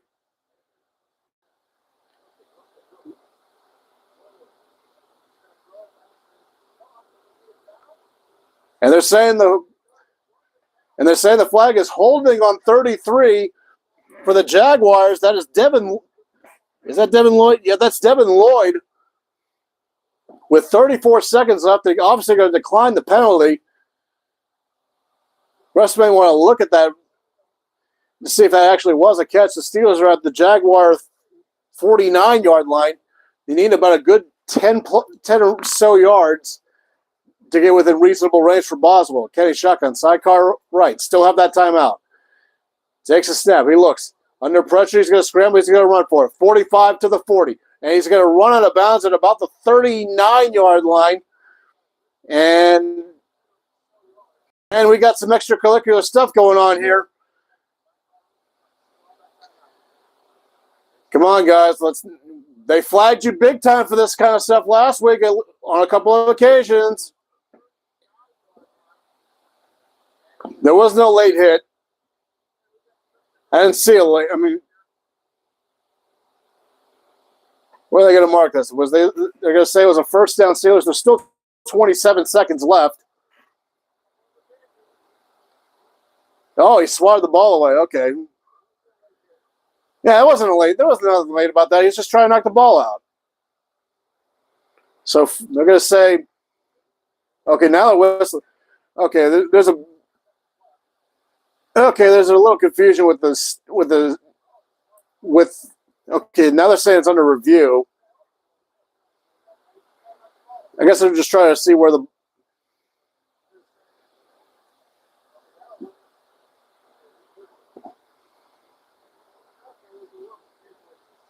I thought he got the first down live. I didn't see the ball getting swatted away at first, but Were they calling 2nd and 1? Because it looked like he did get the first down. He did reach out for it, too, before Olukan.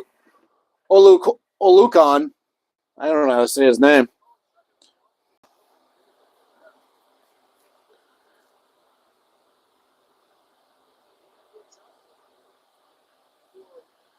And they were showing, it was saying it was 2nd and 1 on the screen, even though the line of scrimmage and first down lines were showing 1st and 10. So a lot of confusion here. They're saying the call of field was short of line to gain.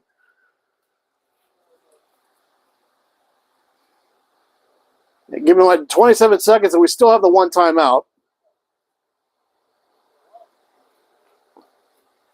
You would have a fumble forward out of bounds and go back to the spot of the fumble. Appears to be airborne when he loses the ball, so you go back now to find out where he was last established. You clearly see here that the ball gets knocked out prior to that left foot hitting out of bounds. I think that's what they're looking at in relation to the line of game. I mean, the ball was clearly across, even if it was poked out and a fumble. Ball didn't get jarred loose until he was across that line. So understand your point, Gene. And that's probably why we have an extended look here for Eck, who's ready to share with us what happened. From the ball forward, out of bounds. Ball would be returned to the spot of fumble, which is 38-yard line. Yeah, it was a first down. I guess if they were they trying to repay for the fourth and one sneak that clearly was short.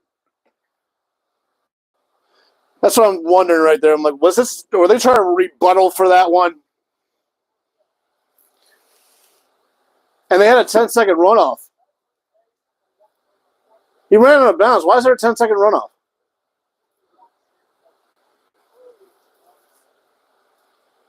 So there's 18 seconds left. I don't get this.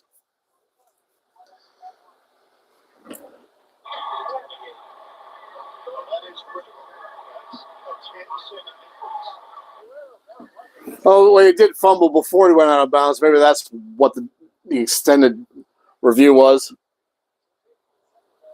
So we still have the timeout, but with 28 seconds left, or excuse me, 18 seconds. Kenny shotgun sidecar left. Takes a snap, he looks, he's got to fire it, and it's going to be incomplete. He tries, and Kenny took a hit too. Oh, he hurt his arm.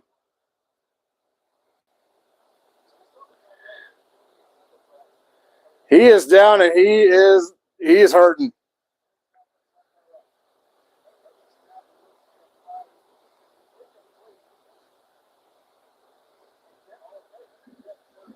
They whistled a dead and incomplete pass. Jacksonville was taking the ball and running toward the end zone.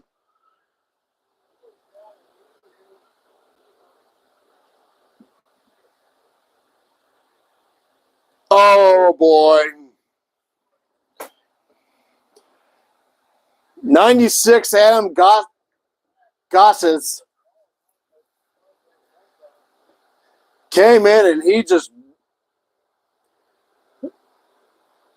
Now, aren't they calling? I mean, isn't he putting his weight down on him?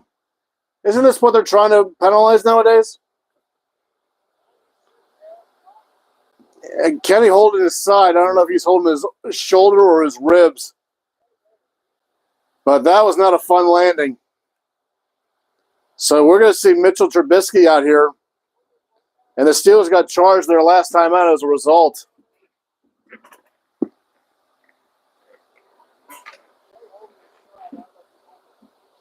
So with 14 seconds left, just trying to get in range for Boswell. It would be a 55-yard attempt if we don't get another yard.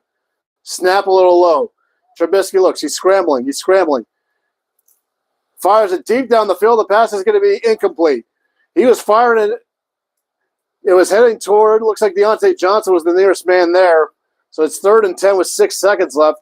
I think you just got to get Boswell out there and kick the field goal from there. Yep, they're going to bring Boss out there. You just do get. He made it from 22, but this is from 55, and that he already slipped on that grass.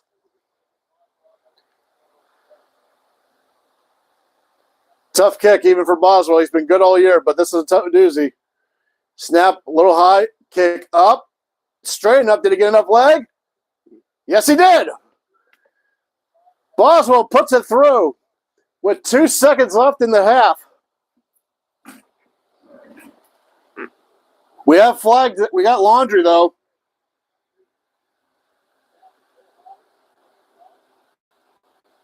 Oh, boy. Hold that thought.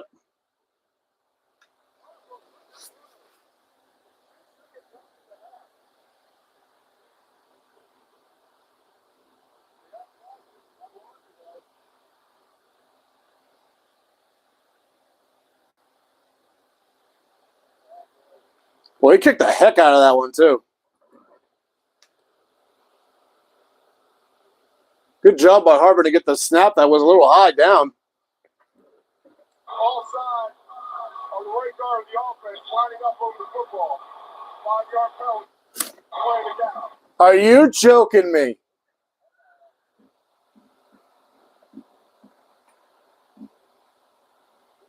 They called the right guard for offside. So now 55 turned into 60. Well, this will be a record for Heinz Field if he hits this. They're going to try it again. I mean, Boswell knows he's got the leg for it. This would be a 60-yard. This would be a record for this stadium. Snap, hold down, kick up. Oh, it's not even close. Oh, my God. The leg was there, but he couldn't get the right here, but it went right.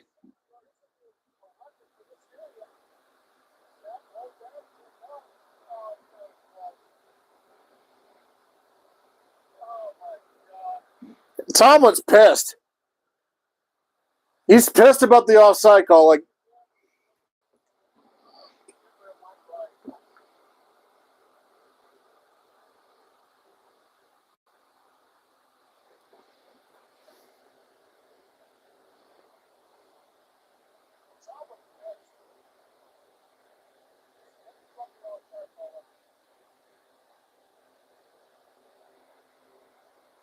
how the fuck do you be offside when you're on the off? Like, what?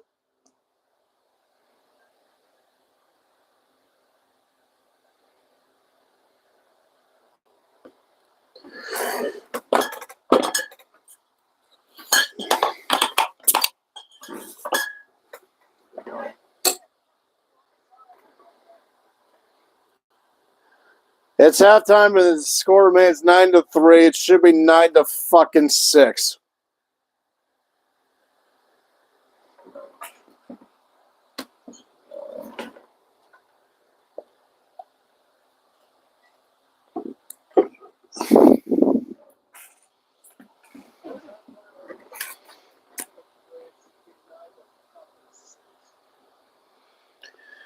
And we don't even know if we're going to even get Kenny Pickett back. It probably doesn't look like it. The way he went down, the guy put his body weight on him. I thought they were flagging that shit now.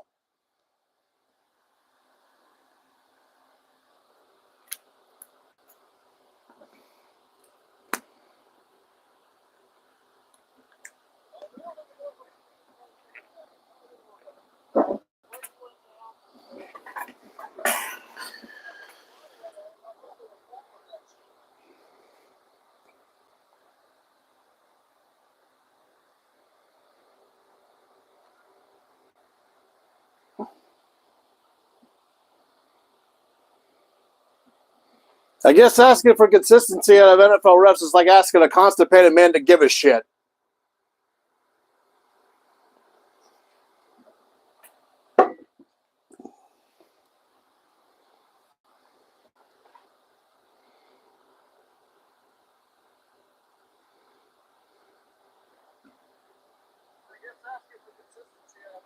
It's like asking a constipated man to give a shit.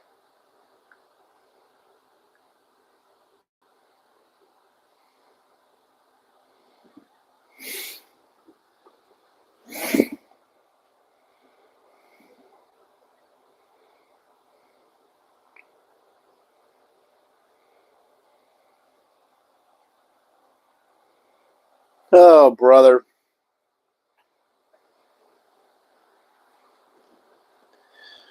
Now, calm down. I'll report some out-of-town scores. It's halftime. Dallas 33. Rams scored a touchdown late, 9. Green Bay got on the board just before half. It's 10-3 halftime. Minnesota over the Pack. Halftime in Tennessee is still 14-3 off of DeAndre Hopkins' 2 touchdowns. It's half. Most of these are are at halftime, by the way, except the Giants and the Jets. They're not in half yet. 21-10 Saints over the Colts.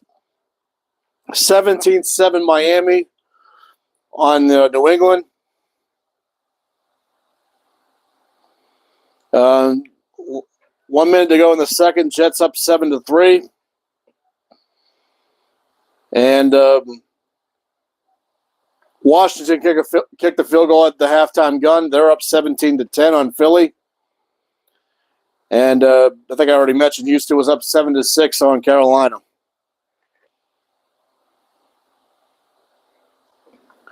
Later today, we'll be seeing in the snow, Kansas City will play the Denver Broncos and see if they can extend that long winning streak they have on them. Cleveland and Seattle and a couple of surprise. Well, maybe not Seattle a surprise. 4-2, but Cleveland 4-2, despite their quarterback situation. I think that'll be an interesting game there between those two. I'm glad the regional one's going to show us that one. I think Cleveland, Seattle. Cleveland's got an excellent defense. They should have beaten us on Monday night. They really should have. I mean, the Steelers' defense is the only reason that Cleveland lost that game. Other than that, I mean, Myles Garrett. I mean, a lot of Steeler fans don't think Myles Garrett's really that good. They think T.J. Watt's better. I mean, I will say this. I've gotten over that whole helmet smack that he did on Mason Rudolph 4 years ago now. That was 4 years ago already. Jeez, a crime at me. As far as Defensive Player of the Year, let's face it, Myles Garrett is in discussion. And he should be in the discussion. He's having a killer year so far. So is TJ. There's definitely the argument that those two guys are number 1 and 2 in that race, even though we're just approaching the halfway point of the season. Who do I give it to? I don't know who you give it to.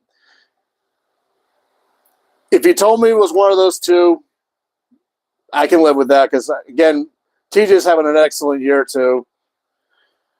I don't know who you could pick between the two because they've both been very vital for why each team was both of them have been a very critical role for why Steelers have been 4-2 as far as with TJ, and the Browns 4-2 with Myles.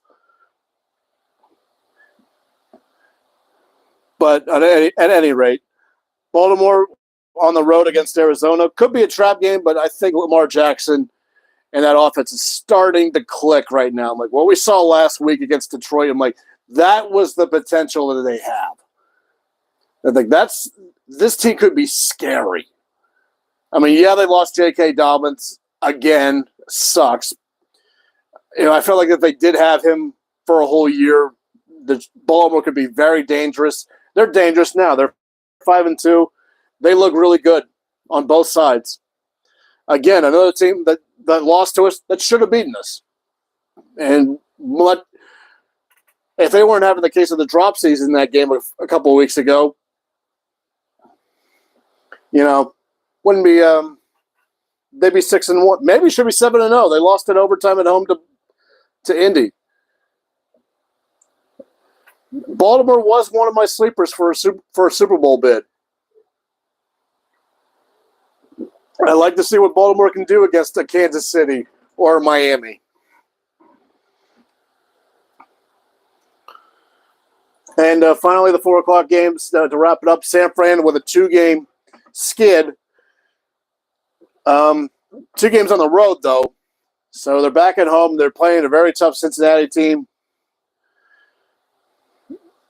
I think this is going to be a little more low scoring than what people think. Because I think Cincinnati's defense has gotten a little better. I think that's going to be, like I said, 20-17 San Fran in my predictions. And I still stand by that. Cincy's offense has struggled a little bit to get some rhythm. And I think San Fran and Christian McCaffrey is going to be a little too much. And Brock Purdy's cleared from concussion protocol, so it looks like he'll go. So that's a big help for them, as opposed to having Sam Darnold start. No offense to Sam, but I mean, you want your main guy out there. Sunday night, I guess they couldn't flex this game out. Bears at the Chargers. Bears with Tyson Bagent from Shepherd University. He started his first game last week, won that game against the Raiders. Now he's going to start his second game on prime time in LA. Can only imagine how he's feeling right now. And I somehow have Chicago win this game because the Chargers are a verb to me. Chargers gonna Charger. So yeah, here. Not sorry, the Chargers with Brandon Staley as their head coach have been pretty much wasting Justin Herbert as a talent. Austin Eckler is an excellent running back. I feel like they're just wasting a lot of stuff there. So a lot of talent, but they find ways to lose. So like I said, Chargers are going to somehow probably Charger this game, and Chicago's probably, and I made my prediction that Chicago was going to be 3-5. And the Chargers are going to fall to 2-5. Which, if that is the case, that should put Brandon Staley's let me put it this way. Brandon Staley's coaching seat should be hotter than a hood on a summer's day. I mean, I thought he should have been fired last year for that playoff debacle against Jacksonville. Finally, on Monday night, the Lions looked to rebound from that tough loss against Baltimore, against the Raiders. I think they have it's about as good as a team you can ask for a bounce back for, because Raiders, other than having Devontae Adams, they're a mess. They're just a hot mess. I guess Jimmy G's been cleared. That he'll go, but I don't think it would matter. I think Detroit's going to come out in a pissed off mood from last week and be like, all right, we're going to go out there and we're going to kick some ass. And I think Detroit's going to win this one. It should be like a 28-13 type affair, I feel like, with Detroit. But then again, we've been seeing like teams play down to competition. Buffalo's been doing that all year. But we'll see.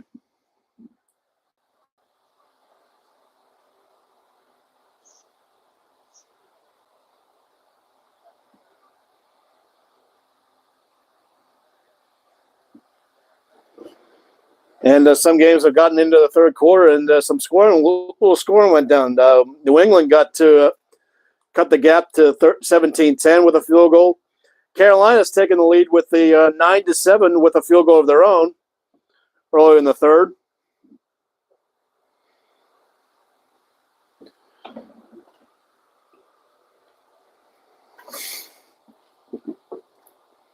I'm still fuming about that freaking field goal from the end of the half. Like somebody show me the replay of that said offside. They said by the right guard. They didn't say a number.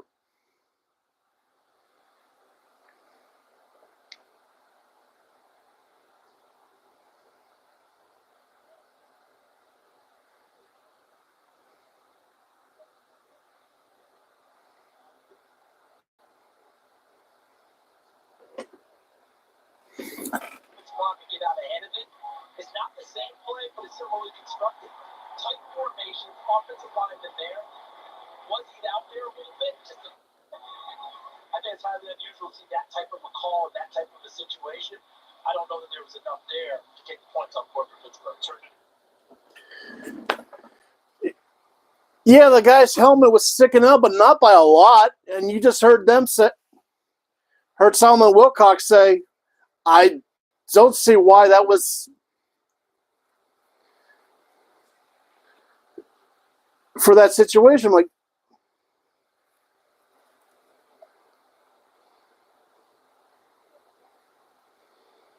I mean, who was that? I mean, Isaac Samalo, I think, was who they're calling that on. I think it was 73 they called that on, was Isaac Samalu. At any rate, okay, let's get back and try to be professional, yes, even though I'm not getting paid to be professional. Kickoff is away, and it's through the end zone for a touchback. I mean, I guess we're kind of even here because, Jacksonville had 2 opportunities in the red zone, and they squandered that. And the penalty took 3 points off our board. What he wants to see the group that comes out here in the second half, and he said, we can't allow the officials to dictate the outcome. It's on us, guys. Oh, yeah, he slammed him on the ground.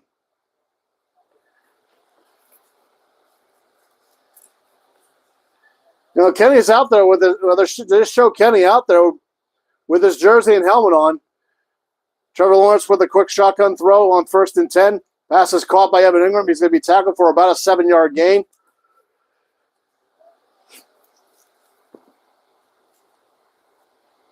See, this is why I titled this play-by-play and live reaction, because you're going to be seeing me doing a mix of both. Like lately, you've been seeing live reaction as opposed to play-by-play.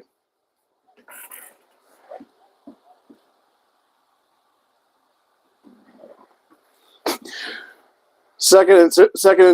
ETN is going to get the handoff, and he's going to get the first down. He needed 2. He got 3 yards, so it's going to be 1st and 10 Jacksonville from their own 36.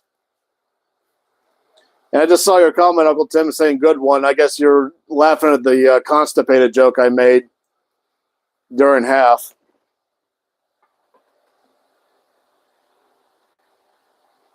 ETN, 15 carries for 61 yards. That's just a hair above 4+ yards a carry. 1st and 10. Lawrence shotgun all by himself. 3 wide set right. Takes a snap. Fires his right. Pass is caught. And he's going to be tackled at the 40-yard line. That is number 89 for the Jaguars. I don't have him listed, so I don't even know who that was. Oh, that is 89 is Farrell. Or Farrell, however you want to say it. I doubt that was Will Farrell. Well, actually, it was spelled F-A-R-R. Not Farrell is F-E-R-R. 2nd and 5. Shotgun sidecar right. Takes the step, fires left. Pass is going to be caught by Christian Kirk for a first down at midfield. They're going to say he definitely got the feet in.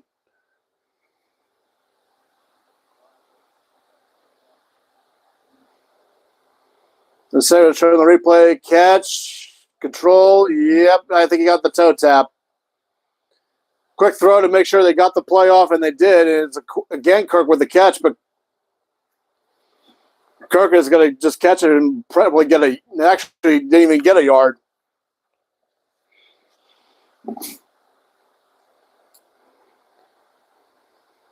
So the Jaguars, once again, this is now their 6th drive, and now all 6 of their drives have resulted going into Steelers territory. They're at the Steelers, well, roughly in this case, they're at the Steelers 49. 12:30 to go in the third. Draw handoff to ETN. ETN runs to his left. He's going to get to the 45-40, and he's going to be tackled right at the line. They're probably going to say, looks like he's going to be short by half a yard. Oh, excuse me, that is not ETN. That is actually number 4. That is Bigsby with the ball carry. Here with the carry. And he actually is marked short. He's going to be, and so it's going to be 3rd and 1. So far, the Jags have rushed for 80 yards and a total of 230 to 100. 3rd and 1, and it calls an audible. He goes under center. And the handoff to the fullback, and the fullback's going to get the first down. Needed 1, he got 2. And I believe that is again Bigsby on the carry, and he got the first down this time. And they're saying that it was a rib issue with Kenny Pickett, and they're saying he looks like he will go back out there. You're going to see how much those ribs are going to affect him. Shotgun sidecar right, handoff up the middle. And fighting for about a good 4 yards there to the 35 of the Steelers. It looks like that is 22. No, 20. No, 25, excuse me. I thought it was 22 Hasty on the carry. No, instead it's Daquan Johnson, number 25.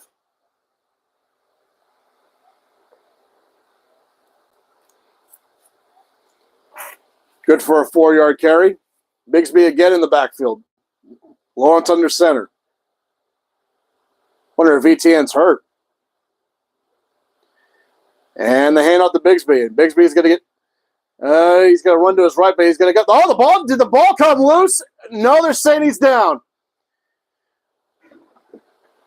He was tackled to the line of scrimmage. One lineman said no, he was down. Another one's coming in saying no, it's a fumble, and the Steelers have it.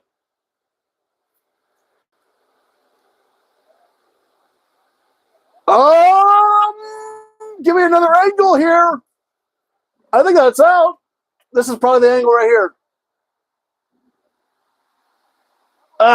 Shit, I think he's down. I thought it was coming loose.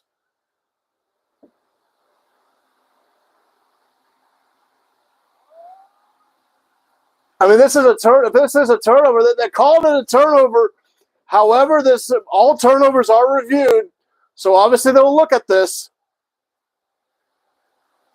That's close. He might have been.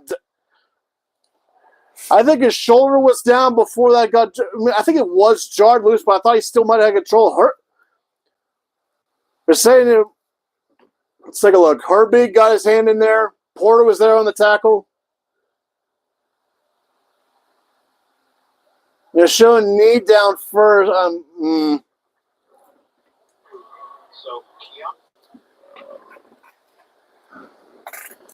Well, this one looks like it's going to be standby flight. I don't know about that one. I mean, all turnovers are reviewed, so might have been better off that they actually called it a turnover so they could actually automatically review that instead of the other way around where Tomlin had to burn a challenge. Even though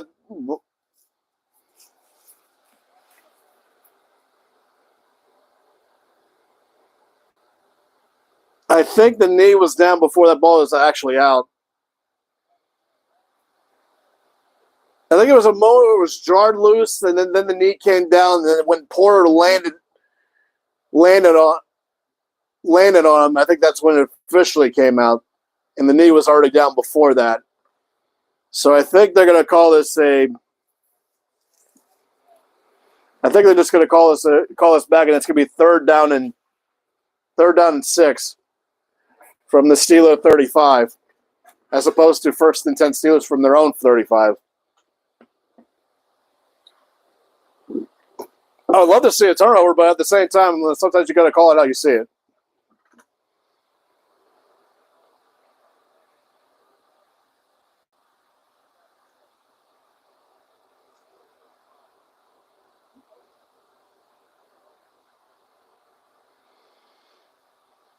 Well, the Rams have looks like the Rams have gotten into 33-17.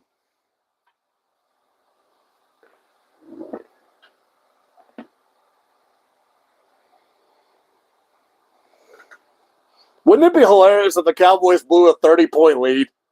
That would be hilarious.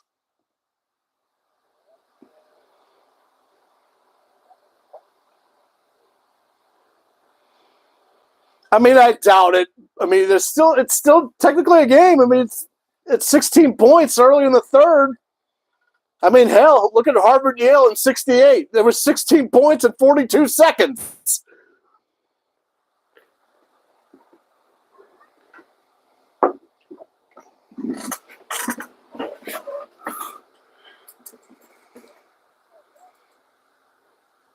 Fun fact, that 68 Harvard Yale bowl game I'm talking about, Tommy Lee Jones played in that game. Yeah, it looks like knees down before that's really out.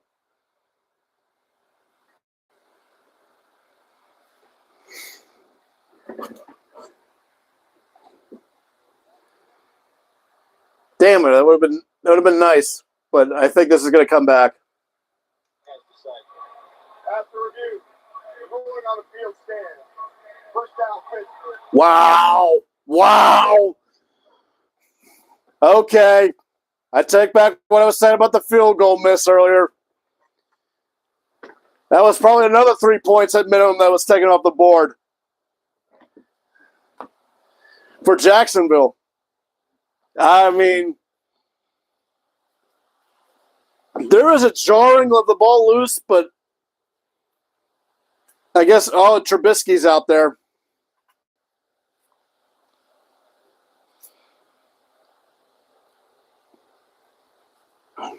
Maybe Kenny didn't like how his ribs were feeling.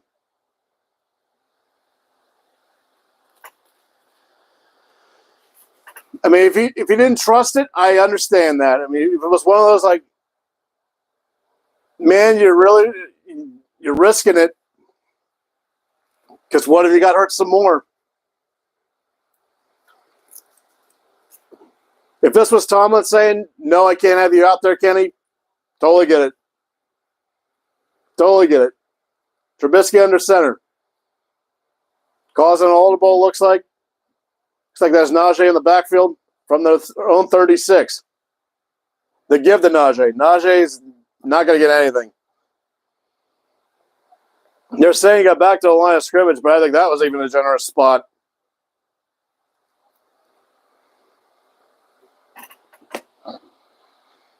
$10:05 to go in the third. Najee's got nothing going on the running game. And he's just shaking his head about it like,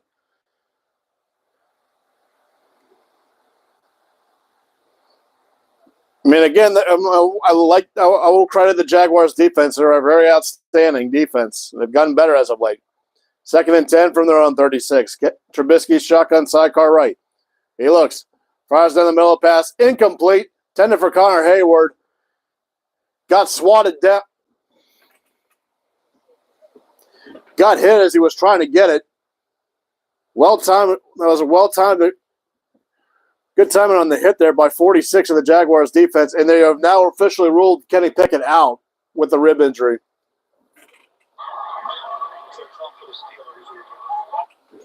So somehow we're going to have to do this without Kenny Pickett. It's going to be Mitchell Trubisky for the second half. 3rd and 10. Takes the snap. Trubisky looks, eaten, and he's going to be just swallowed up for a sack. And that's Josh Allen. That's his 8th sack of the year. He's tied with T.J. Watt for the season. But he wasn't there alone. 95, Roy Robinson Harris was also in on that.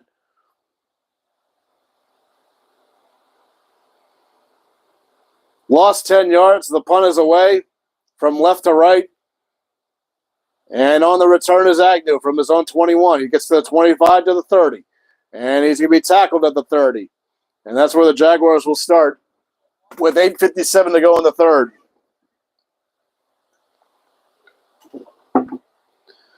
Oh, boy. It's already been a challenge enough even with Kenny Pickett in there, but without him, man.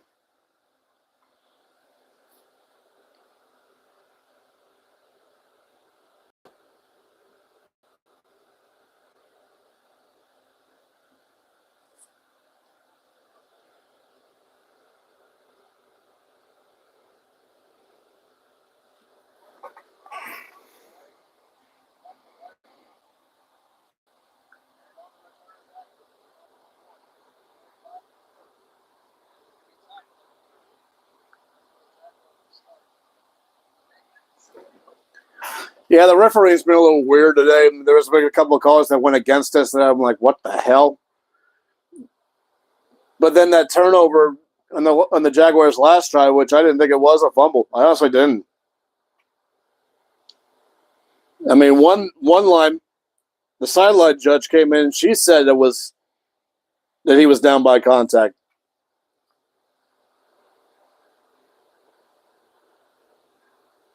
But no harm done for the Jaguars as far as that went, because the Steelers got basically, well, actually, exactly nothing. A run for 1 yard, an incompletion, and Trubisky getting sacked.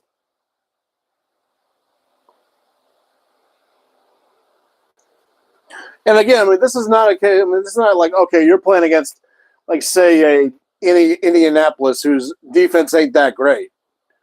Jacksonville's defense has actually gotten much better as the games have worn on. They played great against Atlanta and London. Then the next week against Buffalo, they played great then.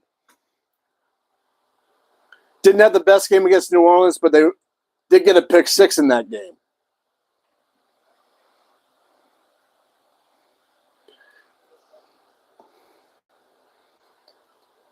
So as far as like the Steelers struggling offensively, yes, it's due in part to our incompetence, but it's also I want to give Jacksonville the credit. If I feel like this defense, especially with Josh Allen's an absolute stud. Their linebacking core has basically been first-round picks with Devin Lloyd, Trayvon Walker, Aluquan, who has been awesome as a linebacker, a late-round pick from several years ago from Yale. Jeez, I just mentioned Yale again.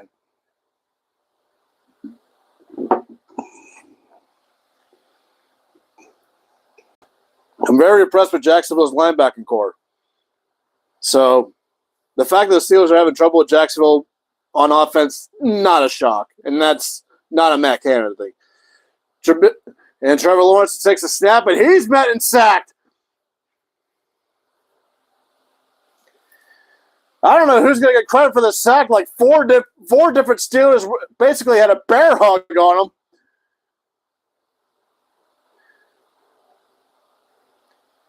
Roberts and Watt were in on it, and then piled on by 2 other Steelers. I guess they do give half sacks, so I guess you got to give one half to Roberts, the other half to TJ. Philadelphia has tied the game at 17 with Washington. Lawrence shotgun snap, fires a quick pass deep downfield, pass incomplete. That was intended for Calvin Ridley, and it was he overthrew everybody.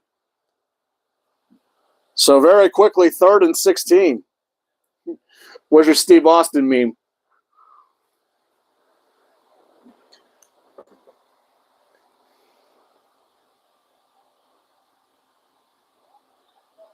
And good gravy, 24-3. Minnesota over Green Bay. Showing Joey Porter Sr. in the crowd. 3rd and 16. Lawrence in shotgun. Fires a quick slant, and the pass is caught. It was caught by Ridley, but he's going to be short of the first down. It's going to be 4th and 5. Joey Porter Jr. on the tackle. So a quick 3 and out on offense for the Jaguars.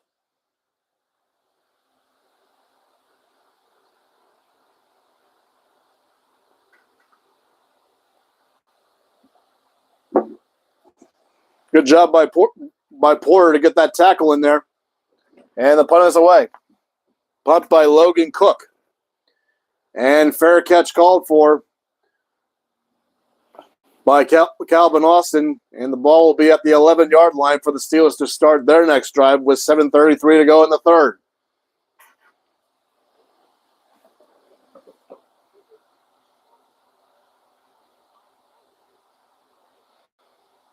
Some quick updates here. Giants just scored a touchdown. They're leading the Jets 10-7.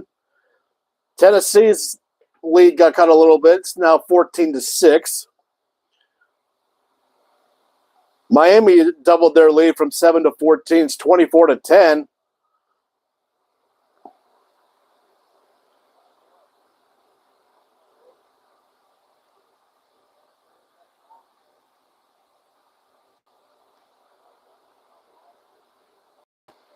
Houston scored a touchdown. They're up 13-12. They're going for two. See if they can get the 2-point conversion still pending. C.J. Stroud ran up the hill for a 1-yard touchdown. And that shows they missed the 2-point conversion. So it's 13-12. Houston over Carolina. I like what and speaking of Houston, I'm going, yeah, and they torched the heck out of us in that a few weeks ago in that 30-6 route. I got to admit, I'm really liking what Houston and DeMeco Ryans has been doing. They're not a right now team. They're a team that's still rebuilding, but they're in the right direction, I think. Now, granted, if they somehow lose this,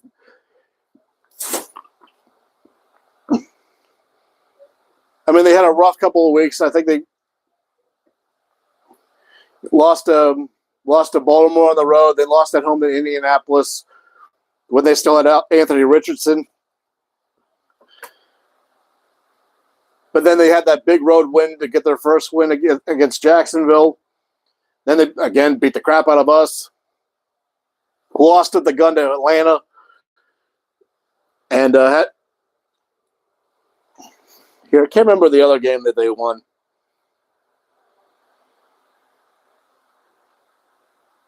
I'm trying to remember. Who the heck did they beat?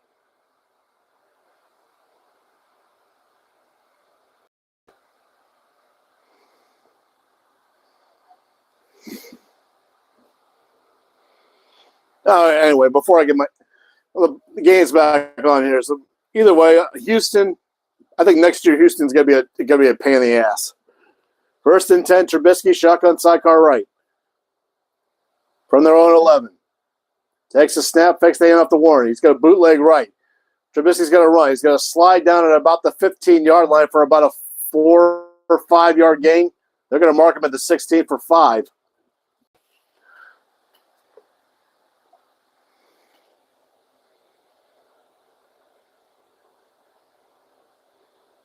This is the first. They're now showing.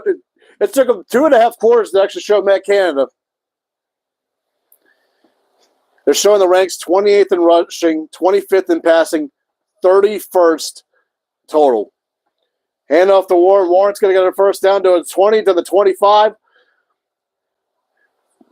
First time really, well, I was about to say first time I've heard Warren, but I think he's had a couple of handoffs before that. But nonetheless, first down Steelers. Needed 5. He got about 8 yards.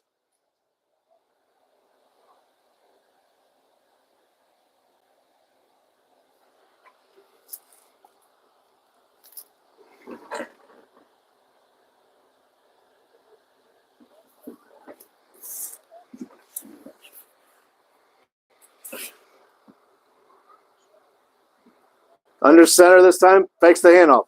Trubisky looks, fires downfield, pass is going to be almost intercepted. That was 31 Darius Williams, who almost came down with the interception. See, who was that intended for? It looks like that was Deontay Johnson. Yep, that was Deontay was going for. And who made that great play earlier on George Pickens. That's, by the way, the only time Pickens has been targeted once today.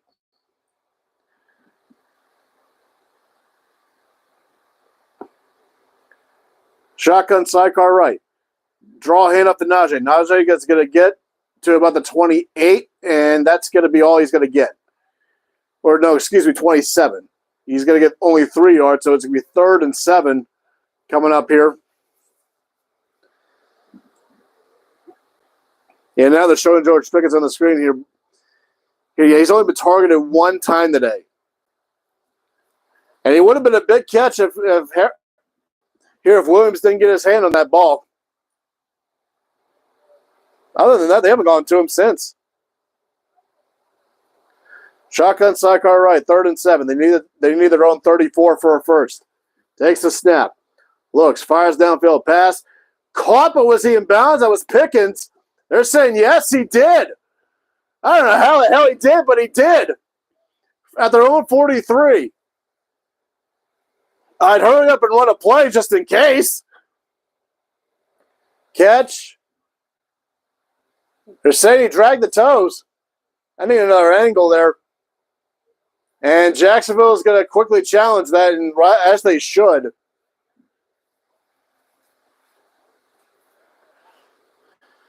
I need to see another angle there. It's a very critical third down there. It's a great catch if Pickens, if this stands. Only his second target of the game.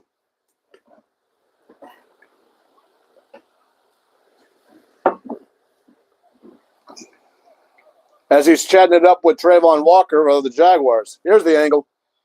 Catch. One. Oh, man. Did he really drag the toe on that? Just that one little ding.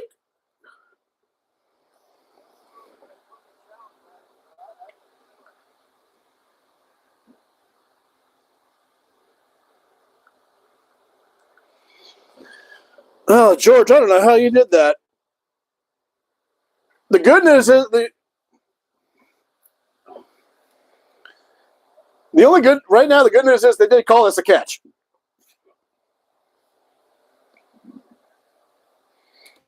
And Dallas added a field goal, by the way. It's now 36-17.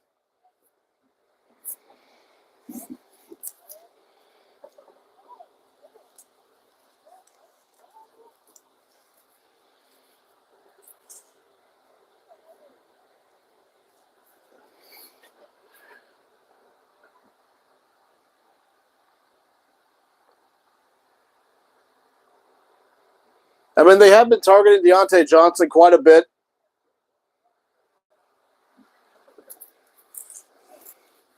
Even before Kenny got hurt.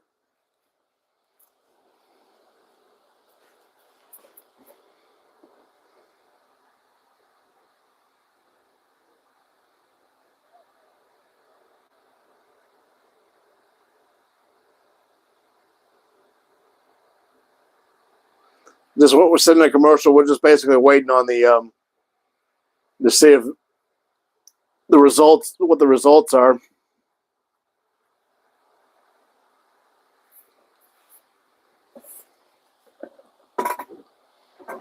Oh boy.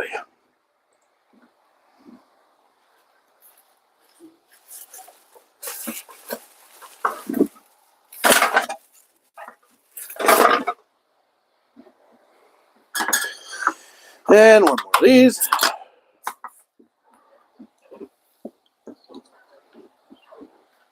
By the way, if you're watching, thanks for the gift, Melissa.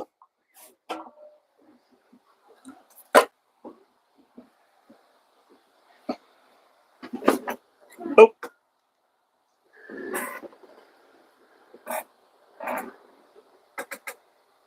Ah, nuts. It's overturned. His toe did touch out of bounds. 4th and 7, 5:24 to go in the third. That sucks.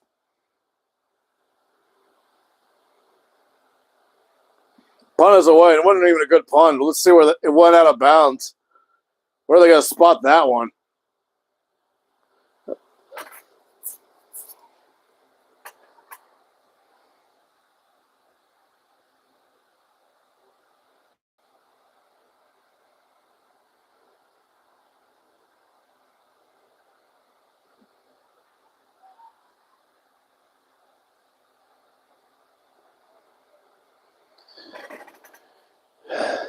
They're showing the yards per play. They've averaged 5 yards per play. We only have averaged 3.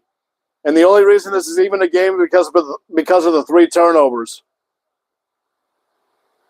And if Tyrod Taylor's out of the game now for the Giants, Jesus, who's their third guy?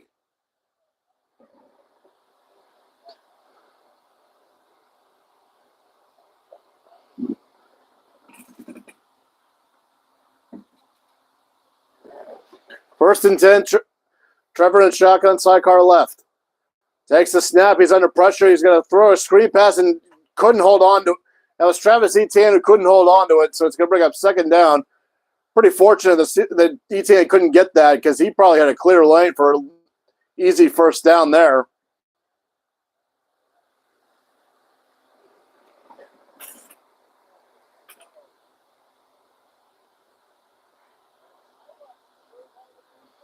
So the Giants' third quarterback is Tommy DeVito. And he scored on a rushing touchdown to give the Giants the 10-7 lead.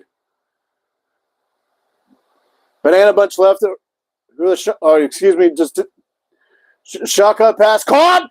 35-20, 10, touchdown Jacksonville. Travis Etienne on a go route. And he burned them.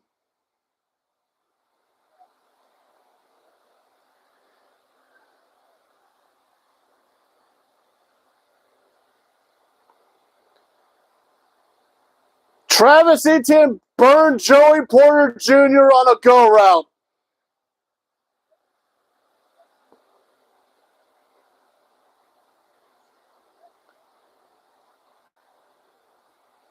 Wow.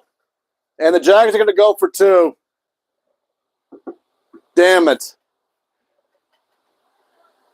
Etienne was lined up as a wideout, and that was a 56-yard touchdown, and they go for 2. A pitch to Etienne, and Etienne's got the 2 points easy. So just like that, my God, oh, Greg Googly. Jesus.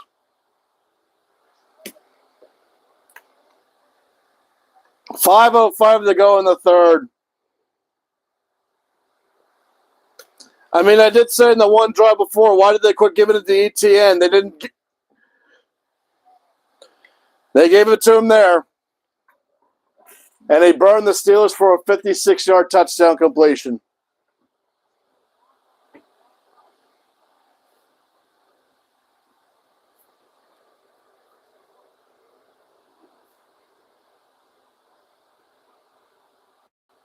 Even the safety missed.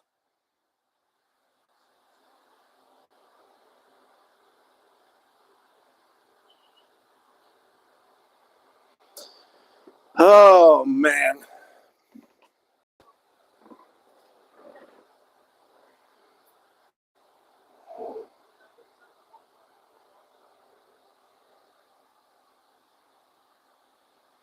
I mean, we knew beforehand ETN was their go-to man. Kickoff is away, and that'll be a touchback.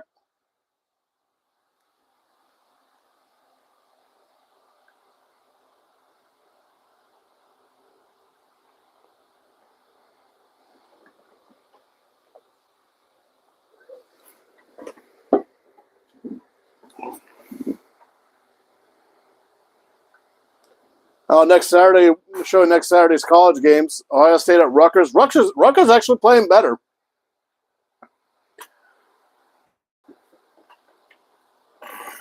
Trubisky, shotgun, sidecar left from their own 25. Takes a snap, fires a pass, caught by Najee Harris. Harris stays on his feet, and he's only going to get 5 yards.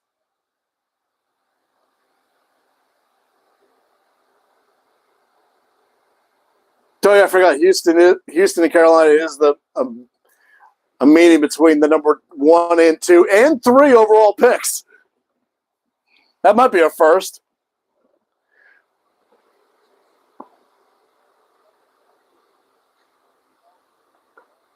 Shotgun, sidecar left again. Takes the snap. Looks to his right. Fires a pass. Pass is caught by Deontay Johnson for a first down to the 40-yard line. Needed 5, he got 10.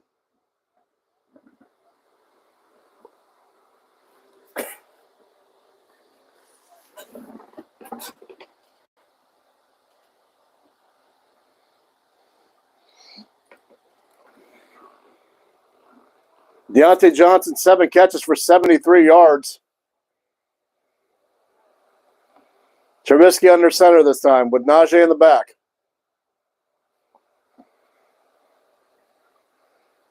Fakes the hand up to Najee. Looks, he's hit as he throws, and the ball trickles out of bounds. I believe it was a It was incomplete anyway.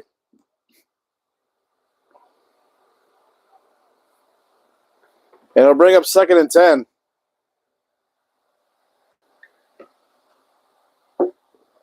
Who was that hit him?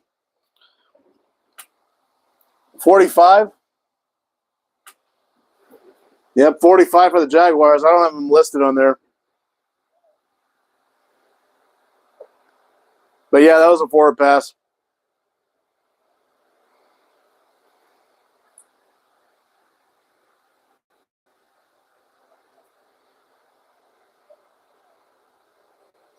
That was Chasten. I believe that's how you say it.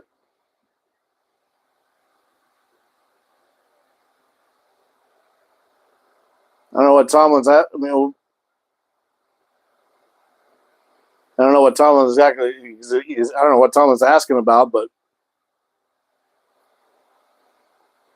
I mean, if that was a fumble, it did go all the way past midfield. Would have been a first down if it was a fumble, but it wasn't. Takes a snap, Trubisky on 2nd and 10, rolling to his right. He's just going to run to the 45, and he's going to run out of bounds at the 48-yard line. And it's going to bring up a very manageable 3rd down as the clock continues to roll.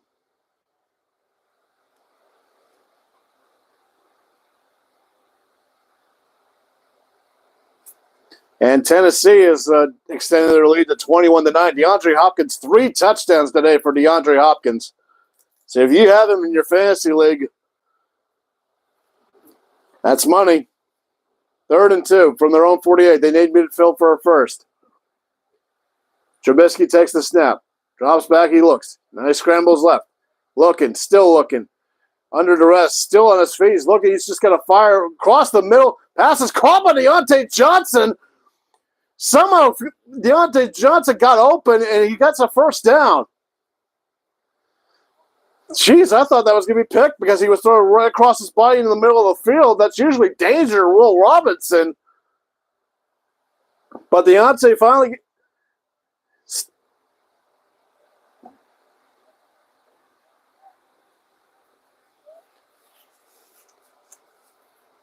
Deontay manages to get... Here, he managed to get open, and the Steelers are inside Jacksonville territory at the Jacksonville 41. Or excuse me, 40. Johnson targeted 15 times today. Takes the snap, Trubisky. Throws a quick screen, and that's to Warren. And Warren's going to get to the 35. Still on his feet. He dives for another first down across the 30 to the 29.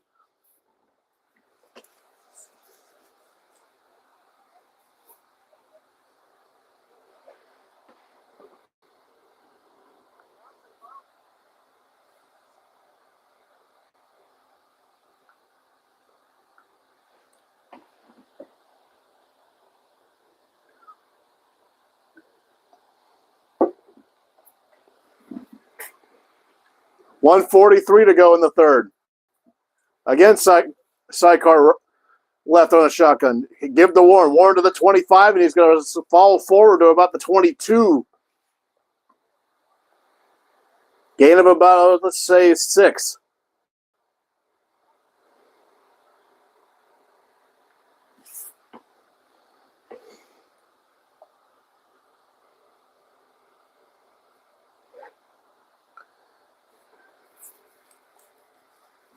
It'll be 2nd and 3 with 1:10 to go here in the 3rd.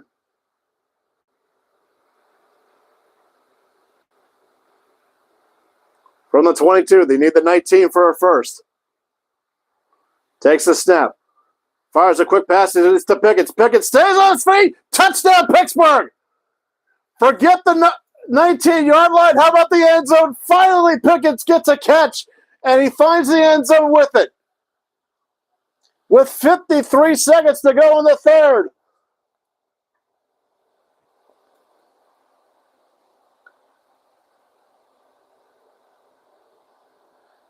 Quick slant pattern to Pickens, and he hurdled over 2 guys to get in.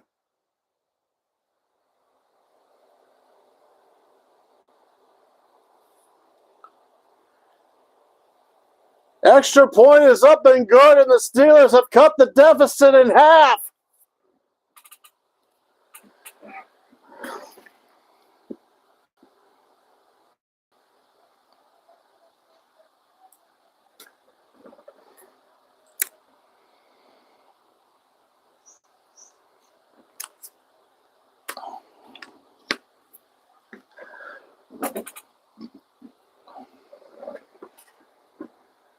A very much needed answer for the Steelers.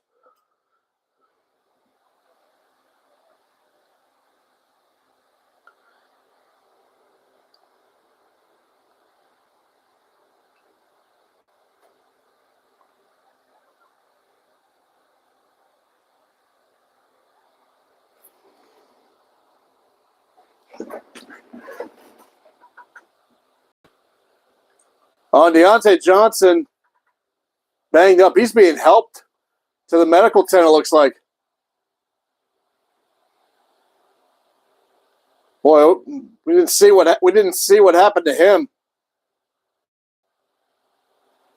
Kickoff is away. And it's going to be actually returned just outside the end zone to the 15, to the 20, 25, and tackled at the 27 is James Agnew.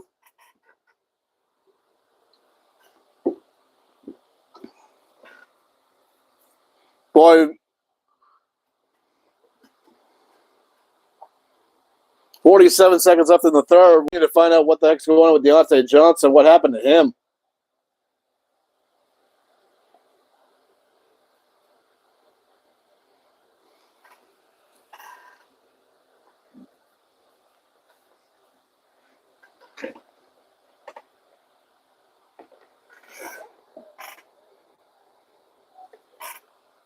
First and 10 from their own 27, under center. They give the ATN, and ATN's going to run to his right, and he's going to run toward the sideline, and he's going to be tackled for about 4 yards. TJ Watt there on the tackle.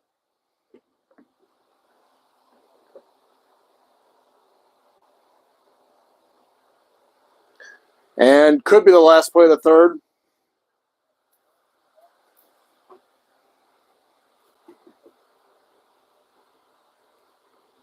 See if Peterson wants to run something here before that third quarter clock expires. It looks like the answer to that is no. It looks like we're going to go to the fourth.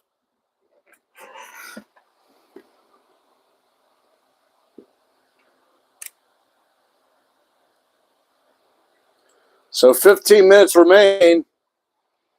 Jacksonville on with the ball at their own 31, maintaining a 7-point lead. 17-10.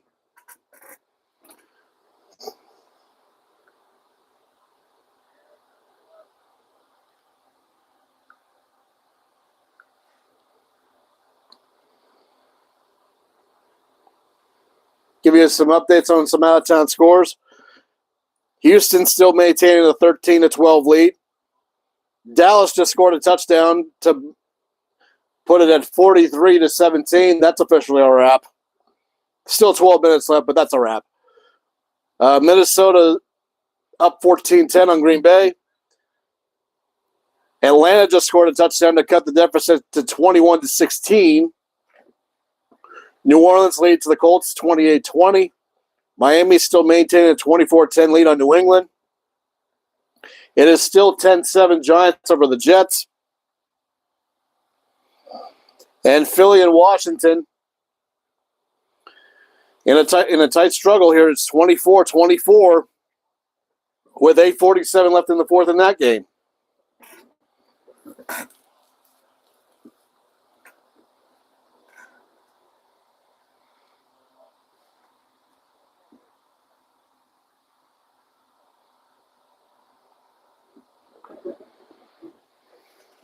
Can you imagine? I'm looking at the Giants game. Like, can you imagine if the Giants win with Tommy DeVito with their third QB in there?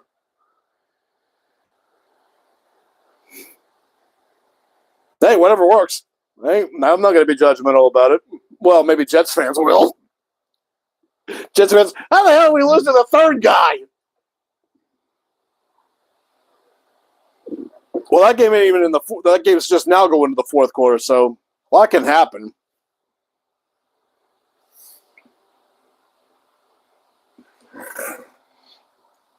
Wait, are you kidding me?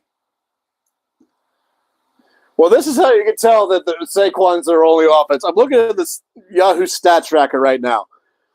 Between DeVito and Taylor, this is only the third quarter, or the end of after 3 quarters. Between the two, they have been 4 of 11 for 8 yards.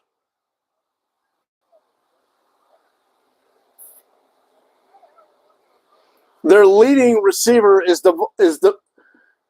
Darren Waller, 1 catch for 4 yards, and he's out. It's basically been just run the damn ball with Saquon. Trevor Lawrence, shotgun.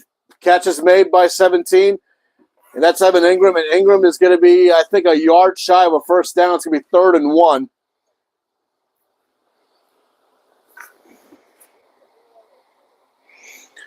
(31) Keanu Neal in there on the coverage. So 3rd and 1, I imagine this is going to be ETN getting the ball.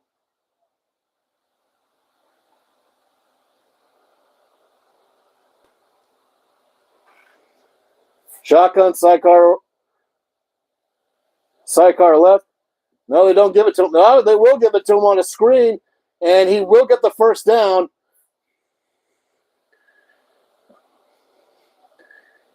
He needed, well, he needed 1. He got about 3.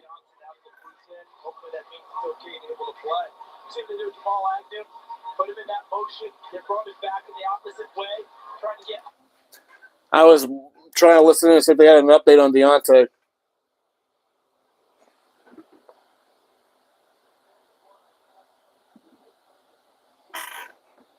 First and 10 from their own 39, and now we got a flat, and now we got a post. We got laundry. It looks like false start Jacksonville, and it is.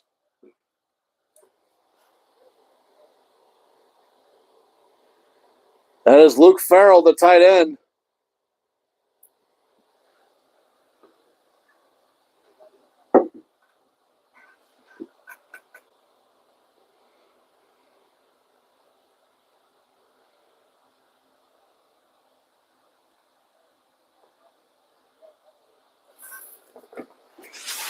$13:52 to go. 1st and 15 from their own 36 or 34. Excuse me. Takes the snap. Fires a quick pass. Pass caught Christian Kirk, and he's going to get the lost yardage back and then some. Looks like he only got about 6 on that catch. So we'll bring up 2nd and 9.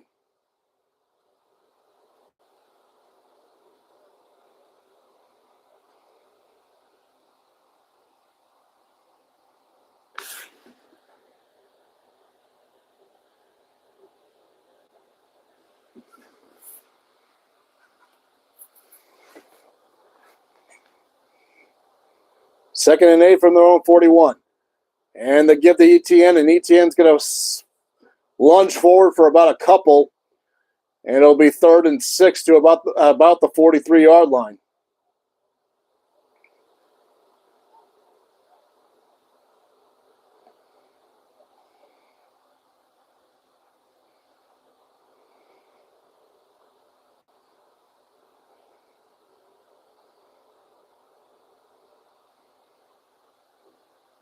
Jacksonville 5 of 9 on 3rd downs today.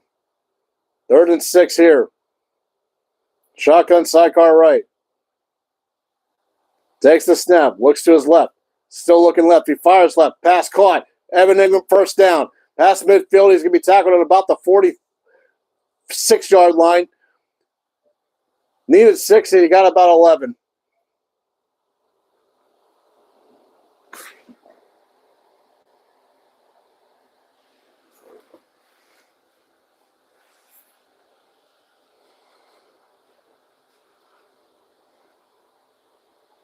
Evan Ingram, a pretty reasonable day there. 8 catches, 46 yards. 1st and 10. Handoff ETN. ETN's going to run to his left. He's going to get to the 40, to the 35. First down, and he's going to be tackled at the 32-yard line for about a 13-yard gain and another Jacksonville first down with 11:40 to go in the game. A little misdirection there. Some good blocking up front there for that misdirection.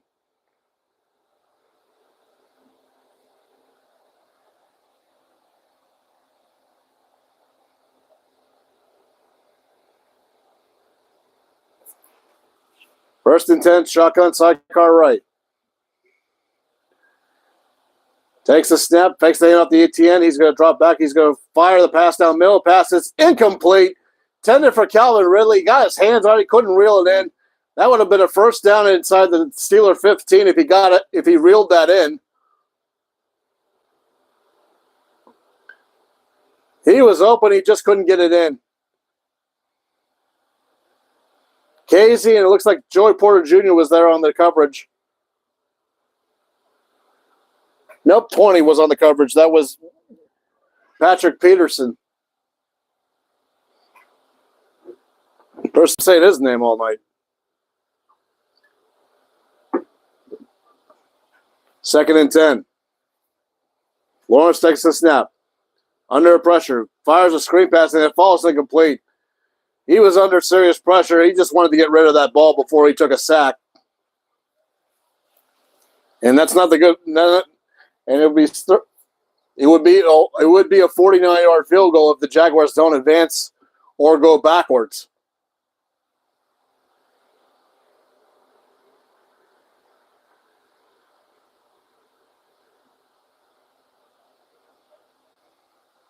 $11:04 to go in the fourth. 3rd and 10. Jaguars 6 of 10 on 3rd down the day. Alone in shotgun. Takes a snap. Under pressure. Hit, sacked!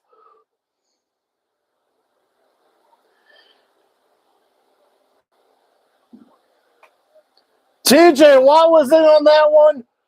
I think he'll get the credit for it.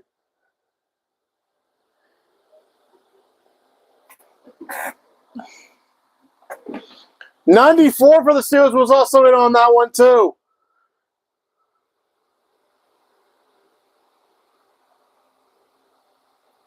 And instead of a field goal, they're at the Steeler 40. They have to punt. 3rd sack of the day for the Steelers defense, and that was crucial. Punt is away, and it's not going to be down by the Jaguars. It will go in the end zone. It'll be a touchback, so the Steelers will get the ball at their own 20.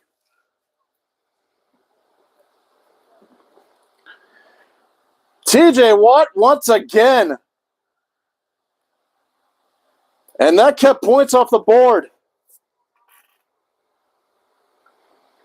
Because McManus has been pretty good so far today. He's kicked two 50 pluses.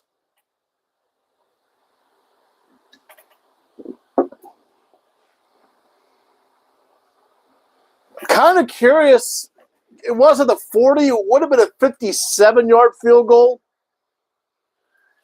I half wondered if they considered putting McManus out there to see if he can get that. But they didn't want a chance giving the Steelers excellent field position.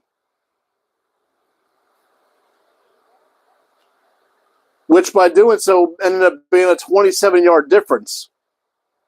That could make all the difference in the world, 27 yards, that for sure.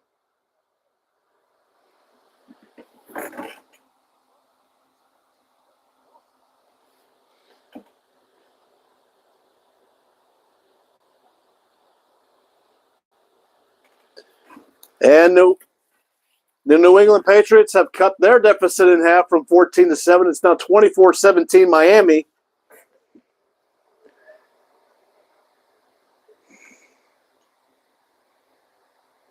And the Eagles just scored a touchdown with 7:17 to go in the fourth of their respective game. And, Julio Jones, I forgot he signed with the Eagles. Julio Jones scored the go-ahead touchdown for the Eagles there. Jalen Hurts having a day. I'm seeing there 29 of 36, 318, and 4 touchdowns.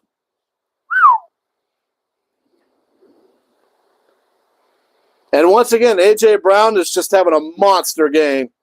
8 catches, 129, and 2 scores.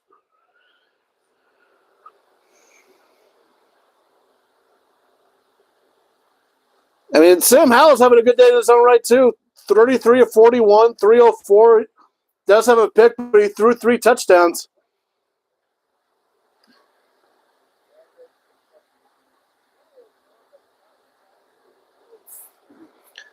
And the Saints have extended their lead to 35-20 here on the Colts.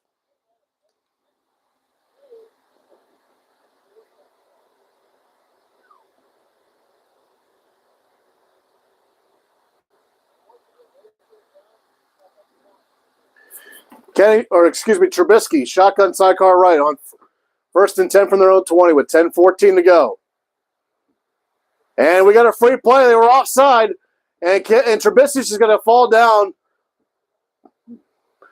and take the sack. But, Dan Moore's down. But it looked like Trayvon Walker was offside. And he was offside on Jacksonville, so it'll be 1st and 5. And Dan Moore is down. I believe that's who 65 is. Yep, that's Dan Moore.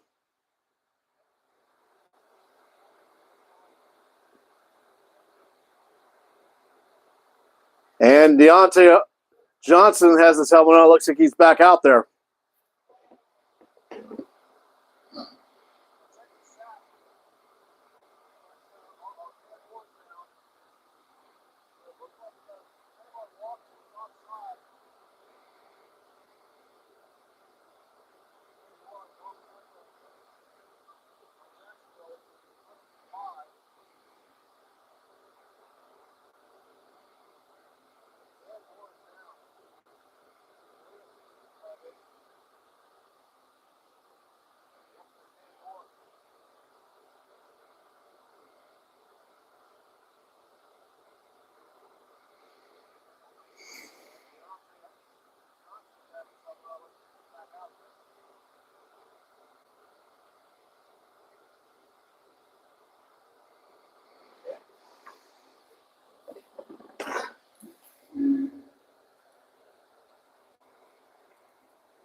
I mean, Steelers in the fourth quarter, this is what we've seen almost all year long. Is them somehow putting stuff together in that fourth quarter. Now, granted, this is not Kenny Pickett in there. It's Mitchell Trubisky.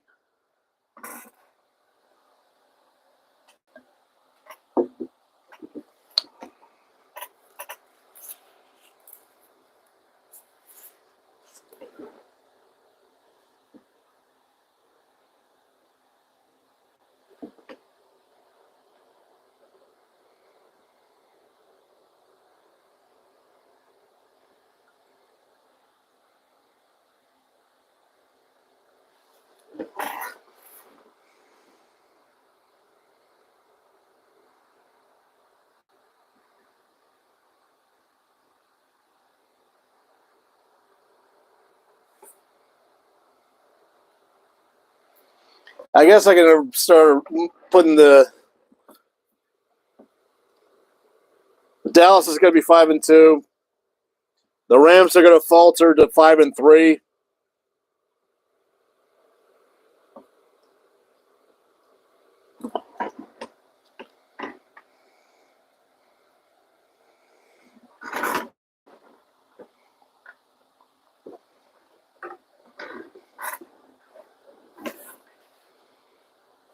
First and 5, Trubisky, shotgun sidecar right. 2 wideouts to the right. He's going to draw hand off to Najee, and Najee's going to get maybe 2 yards.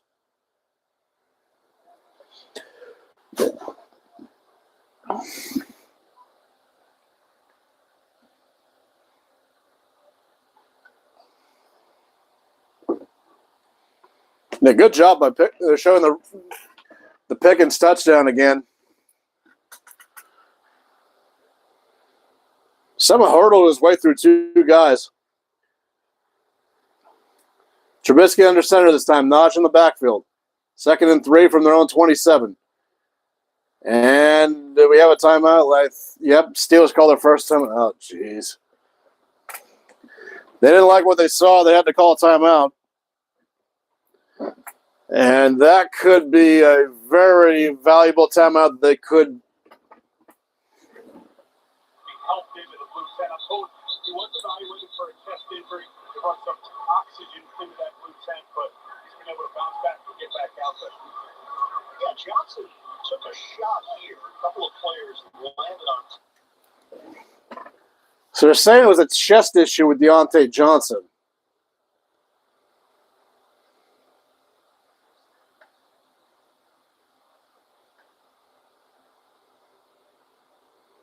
Oof. 2nd and 3 once again. This time the shotgun sidecar left. Snap a little high. He takes the snap. Has time. Fires deep down the middle of the pass. It's going to be intercepted. It was in triple coverage. That's 42 for the Jaguars. He's going to return it to.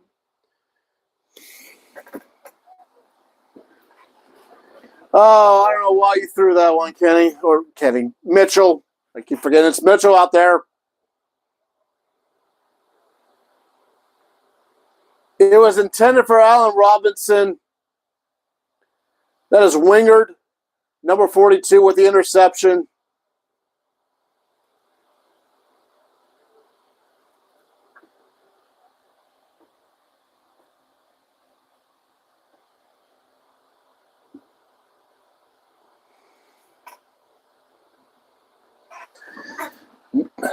Oh, boy. 17th takeaway by the Jaguars. First today. And it could not come at a more inopportune time.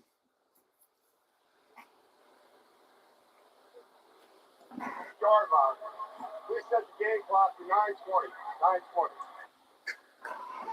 9:20. I guess they were saying he was down by the time he caught it, and so the yards that he got afterward ain't going to count. Nonetheless,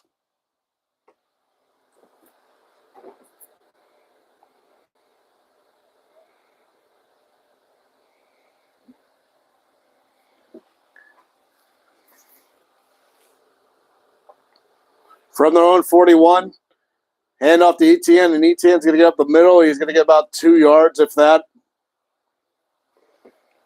with 9:10 to go in the fourth.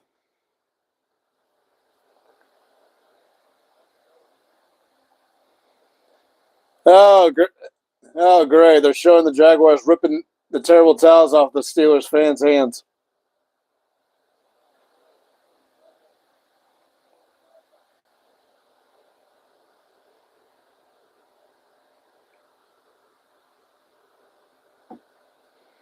There's your gesture, pal. 2nd and 8 for their own 43. Fakes the handoff, pass up the middle, caught, first down to the 45 and to the 41 of the Steelers. That is Evan Ingram. And Ingram's had quite a few first down catches today.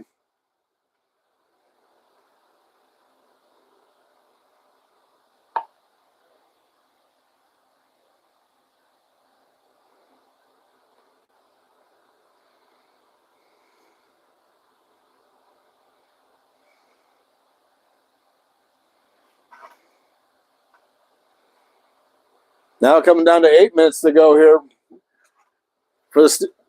Here the Jaguars at the Steeler 41.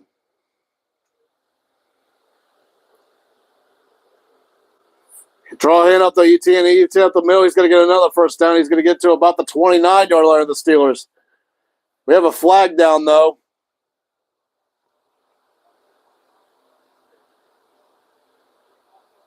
And they're going to get Jacksonville for holding.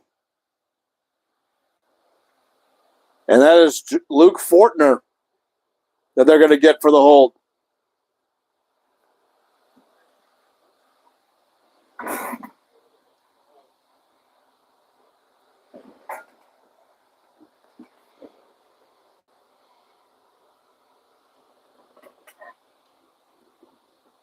So instead of a first down inside the Steeler 30, it's going to be 1st and 20 just past midfield from their own 48. Shotgun sidecar right. Takes the snap. Fires. Pass. Caught by Ingram to the 40, 35-30, to the 25, to the 20. Evan Ingram with a big-time catch and run. And it's going to be a Jacksonville first down inside Steelers red zone.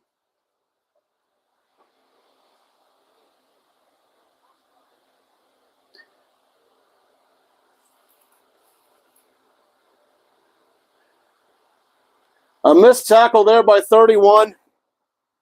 That was Keanu Neal with a missed tackle, and it sprung him.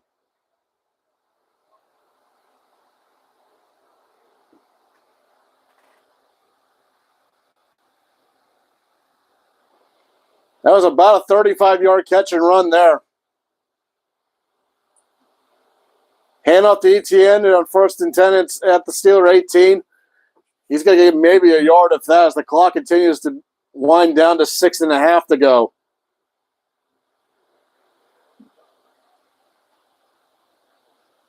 At this point, the Jaguars aren't.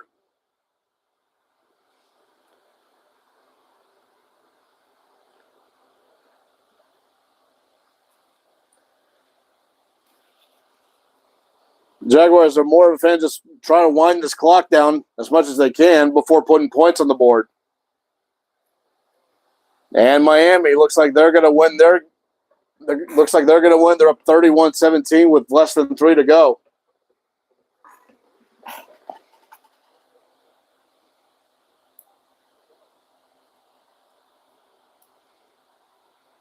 And timeout Jacksonville with 6:03 left.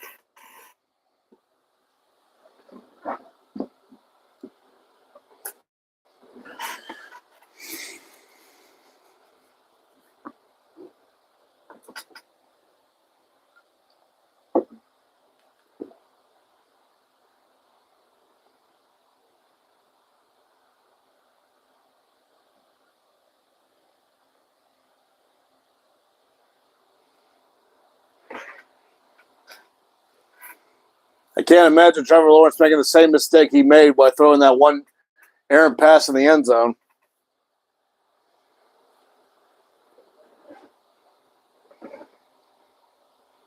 Tennessee has scored to make it 28-16. Looks like they're on their way to getting a crucial win. And we got a false start on the Jaguars.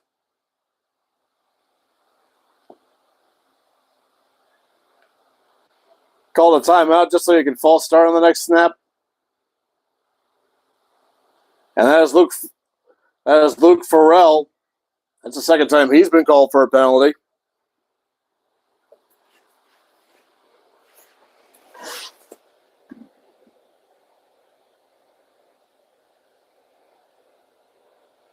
Right now, those 3 points the Steelers left on the board at the end of the half are starting to come back. But then again, how many points has Jacksonville left on the board?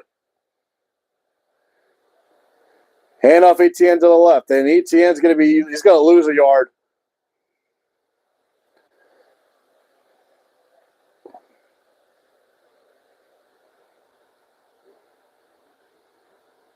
Killebrew there on the tackle for a loss. It'll be 3rd and 15.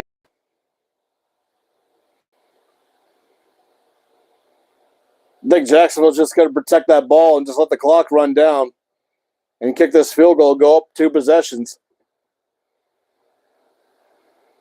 It would be probably less than 5 minutes to go at that rate. Shotgun sidecar right. And there will be a handoff to 25. That is Daquan Johnson. He only got about 3 yards, but it'll be 4th down. And that'll bring on Brandon McManus. So it'll be roughly about 4.5 left the next time the Steelers have the ball. And we're going to see if it's going to be a 7-point deficit or a 10-point deficit. So far, McManus is 3 of 3. This will be from 37, right in the middle of the hashes. Snap, hold, kick up, and it is pure. A very critical 3 points for the Jaguars with 4:35 to go. The Jaguars' lead is now 2 possessions. It is the Jaguars 20 and the Steelers 10.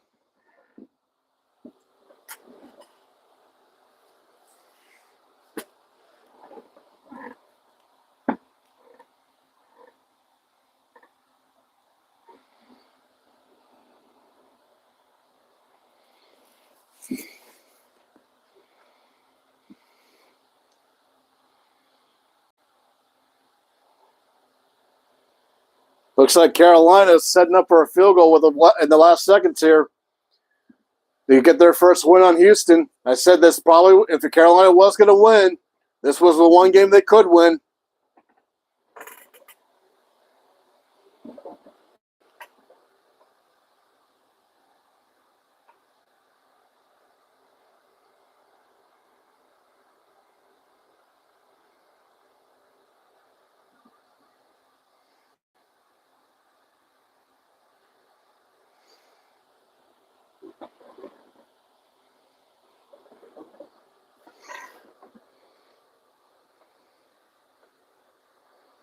Kickoff is away. I imagine this will be another touchback. Yep, it is. Yeah, sure. Yeah, Jacksonville hasn't lost at home yet. Or lost on the road yet, excuse me.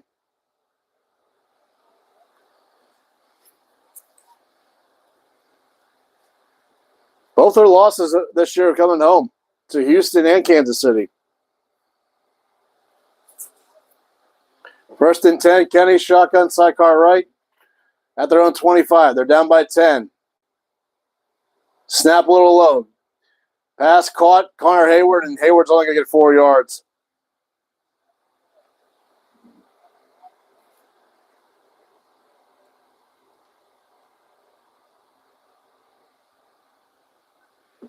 Second and 6, running the hurry up. Takes a snap. Throws a check down to Warren, and Warren's going to try and spring forward for first, but he's 2 yards shy. So it'll be 3rd and 2, 4:03 to go in the fourth.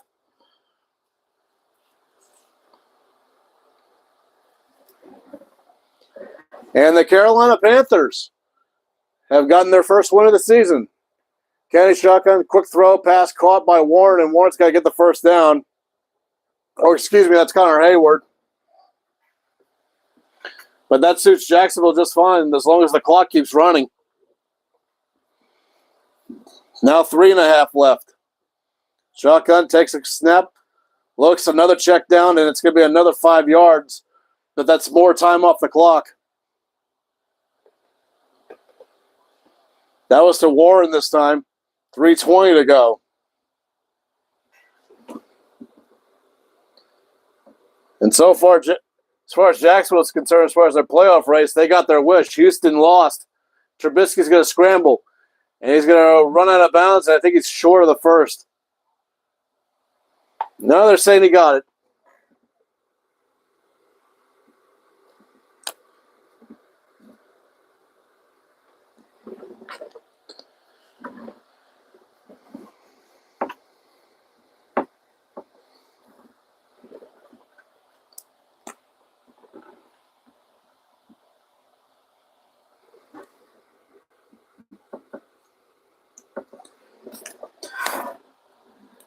First and 10.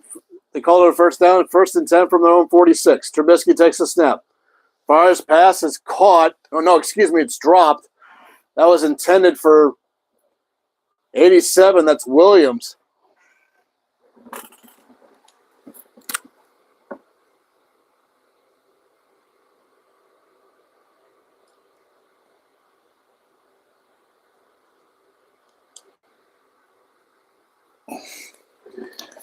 So Carolina's off the snide. Houston falls to 3 and 4. And that's the best thing. Colts are also Colts are trailing late. And Trubisky's going to be hit and sacked.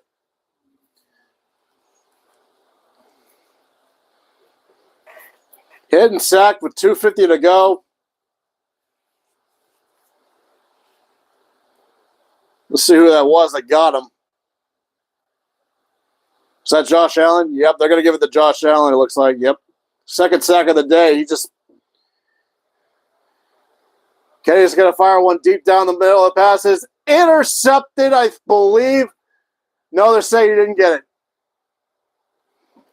That was Darius Williams, who's had an heck of a day so far, who almost came down with it. And that will bring up 4th down. That was intended for, it looks like it was Pickens. And it was, and he almost did get it. He grabbed it, but but the ball rolled on the ground there.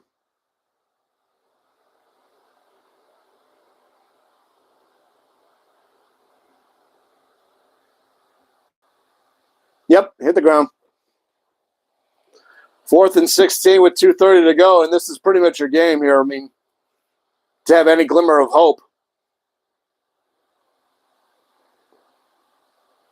Need the Jacksonville 44-yard line for our first. Snap low. Trubisky looks. Fires across the middle, passes incomplete, and that's a turnover on downs. And that's your ball game, folks. Jacksonville will take over.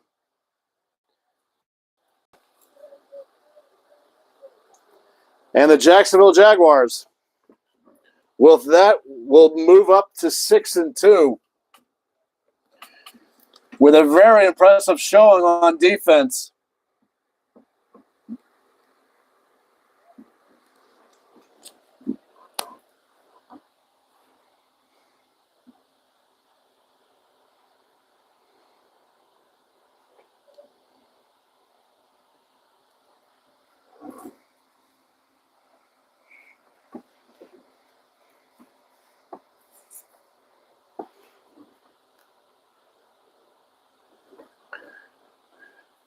Lawrence is going to just hand it off to ETN, and ETN will get nothing on that one. That will take it.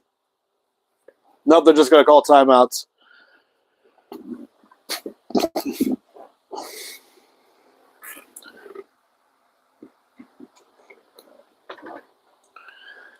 Just a quick heads up, I will not be streaming the Thursday night game between the Titans and the Steelers. I'll actually be attending that game with my best good friend.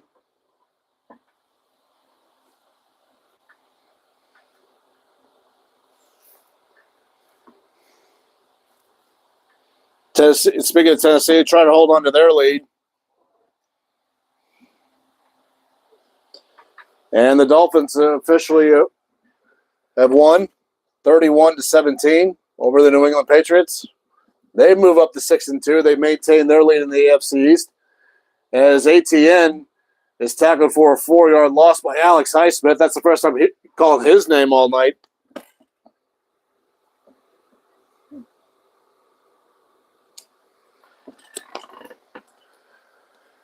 So as far as the AFC North is concerned for the Steelers, and the Steelers called their last time out of the half.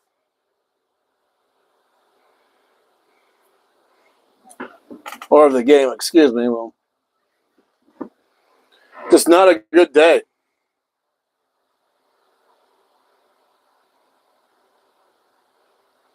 I mean, again, the Jaguars could have had 34 points on them with the turnovers they had.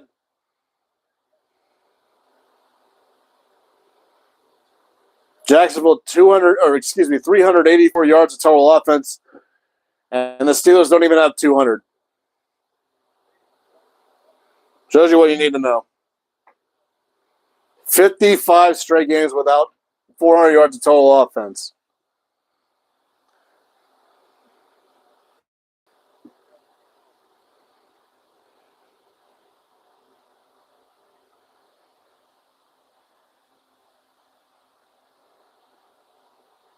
I believe they're counting back all the way to that AFC wildcard debacle against Cleveland.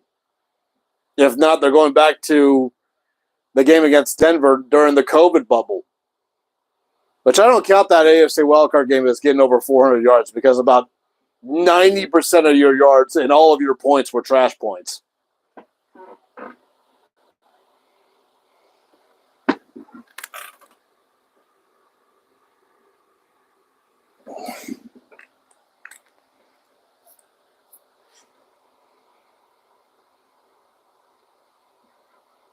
Cleveland and Seattle is getting underway. 3rd and 9 here with 2:17 left. From the Steeler 40. And the give is to ATN, and ATN's only going to get tackled to about the 38. And that'll take it down to the 2-minute warning.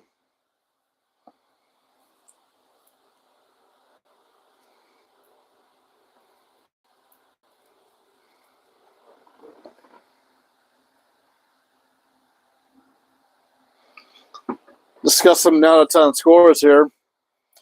And it looks like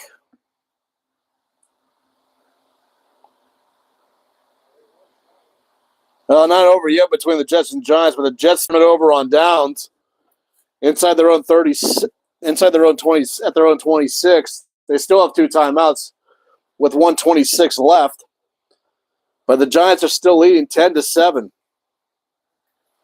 So that game's not quite over yet.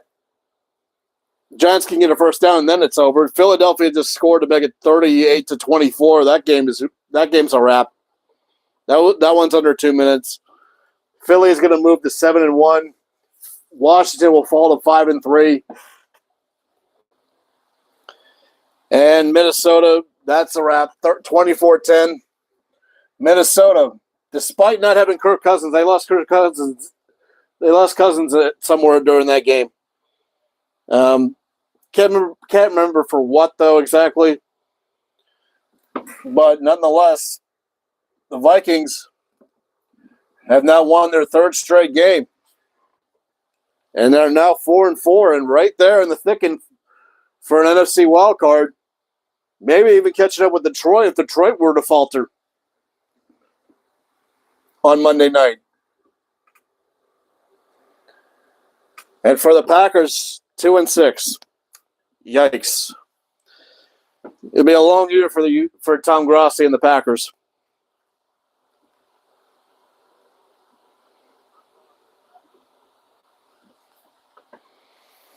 And it looks like New Orleans is about to. They're inside the Colts. It's 35-27 Saints over Colts at the 2-minute mark. I don't know if the Colts have timeouts yet to stop the clock. No, they only have 1. But I imagine New Orleans has got that one pretty much wrapped up. So New Orleans is going to bump up to 4-4. And the Colts are going to fall to 5-3.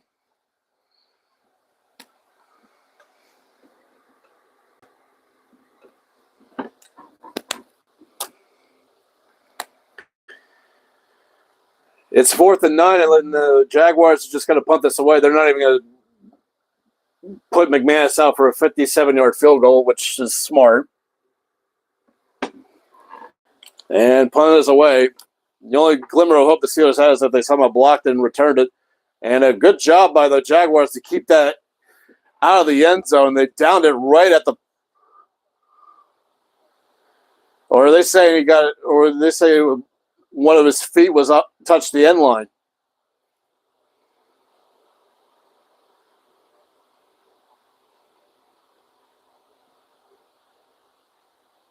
No, he never even touched. No, he did touch the end line, but he didn't have the ball on him when he touched. So that should be down at the 3. And yep, that's where they put it.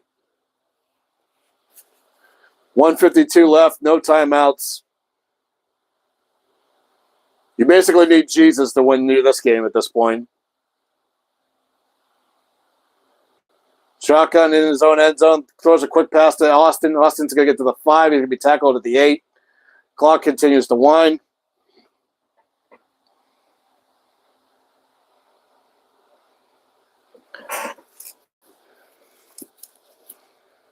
Boy, if Tennessee somehow blows it here, that's best case scenario for the Jaguars. Kenny fires, pass caught to the 20, and that's all he's going to get to, and that is Calvin Austin again. 120, 119, hurry up offense. Mitchell takes the snap. Fires a quick check down, pass caught. That is like Deontay Johnson. It looks like he's going to get maybe a first down. There's a flag down, though. Might be a legal formation.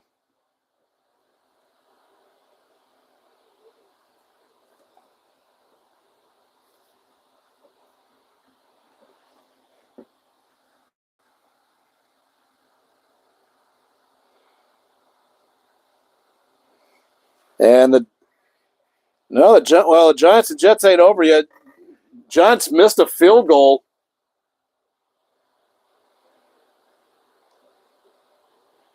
Yeah, illegal motion called. That was a call on Deontay.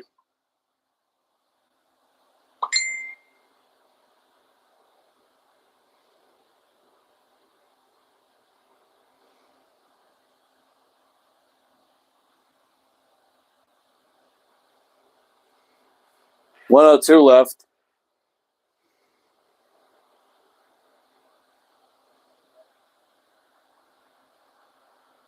Takes a snap. Looks, fires a check down to Najee. Najee's going to just get to the 20. Now he managed to get a couple more yards. I was about to say 26, but he's tackled to the 28.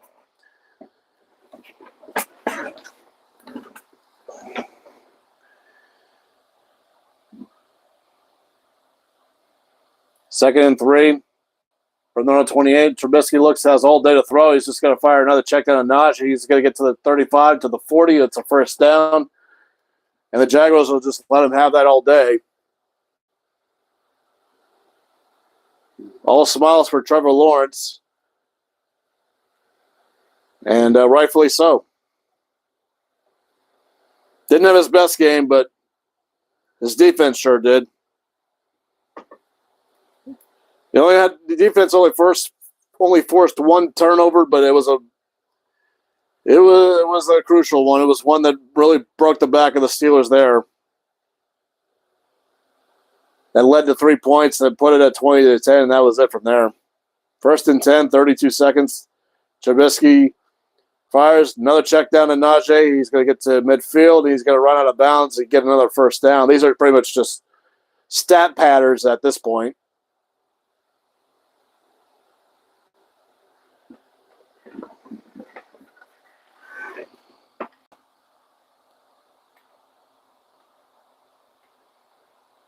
And the Jets have a shot. Jets have a shot at a field goal to tie it and go into overtime. I don't know which channel that's on. I don't know if it's on CBS or Fox. 25 seconds left here. And another pass that was actually incomplete. That was Williams there, 87. And New Orleans kicked their field goal to go up 38-27. That's a wrap there.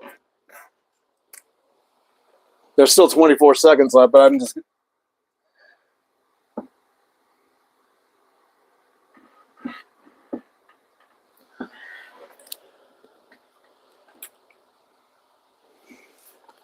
And Tennessee has won their game 28-23, it looks like. 19 seconds left here. Trubisky just throws a quick one to Hayward. 13-12. Didn't get the first. They want to hurry up and try one more play. 6. And they spike it. It's actually 4th and 1. Unless you want to try Boswell for a 57-yard field goal, but the clock will run out anyway.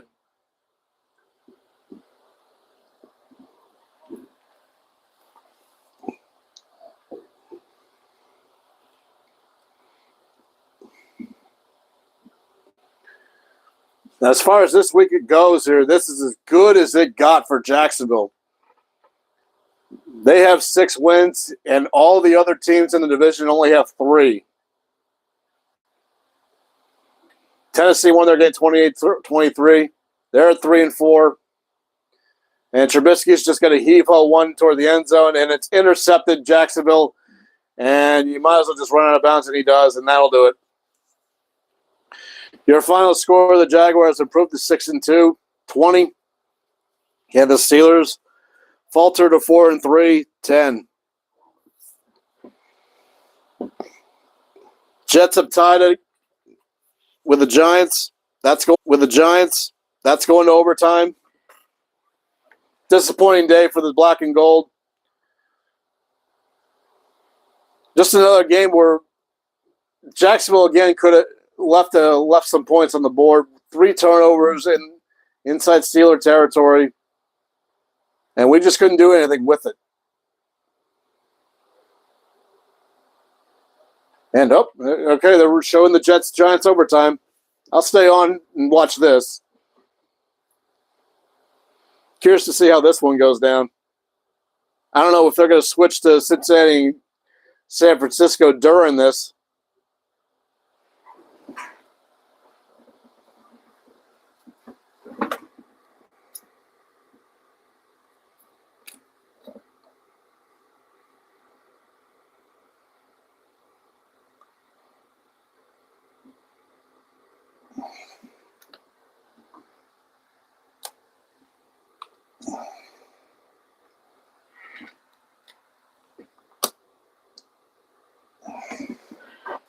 Move that out of there. Update that. So the Saints and Falcons are tied up top the NFC South at 4-4. Tampa fell to 3-4 on Thursday. Carolina, like I said, got their first win of the year.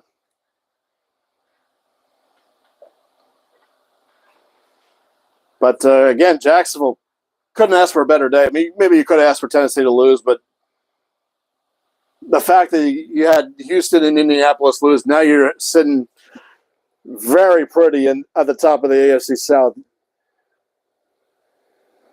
Here you have a 2.5-game lead on Tennessee and Houston, and essentially a 4-game lead on Indianapolis, because remember, they swept Indianapolis already. So even a tie with Indianapolis, Jacksonville still holds the tiebreaker.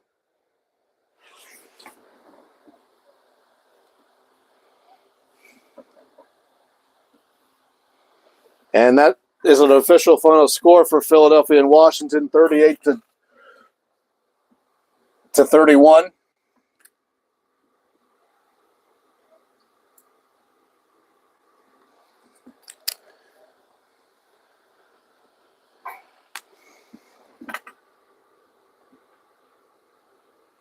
Philly maintains atop the NFC, well, not just the NFC East, but atop the NFC, period.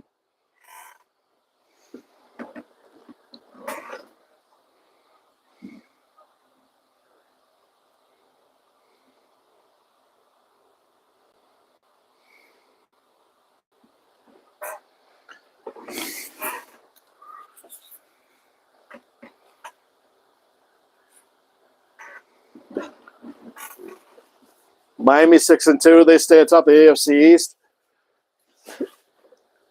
Just stay a game ahead of Buffalo, who went up to 5-3 on Thursday. Jets try to get up to 4-3 and match the Steelers mark and get in that wild card race here, sitting in overtime.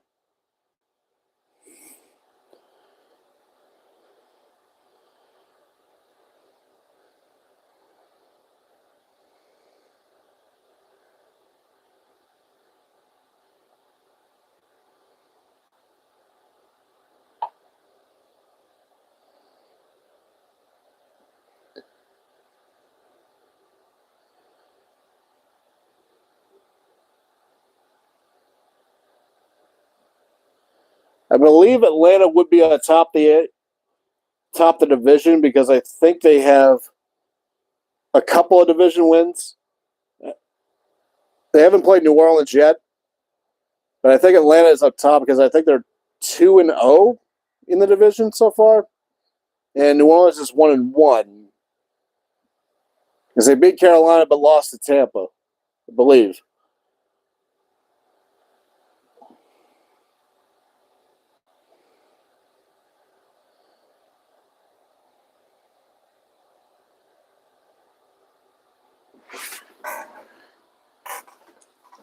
I knew the Jets and Giants are going to be a defensive struggle. Not shocked it's in overtime.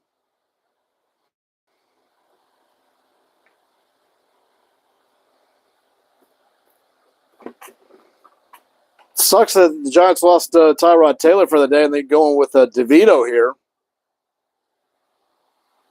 But DeVito's responsible for getting the Giants' only touchdown so far. And man, real quick, a penalty hurting the Giants here, and it's now 3rd and 20 for them.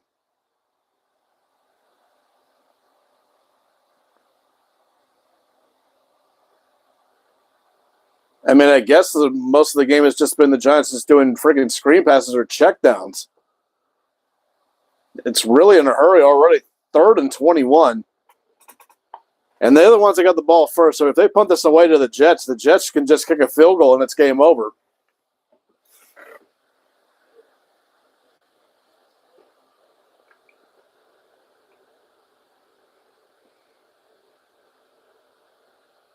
Now they check that, batted up and almost. Oh, that was dangerous. Could have been intercepted if. Yeah, but nonetheless, it falls incomplete. So Robert Saleh, Zach Wilson's going to get a chance at this.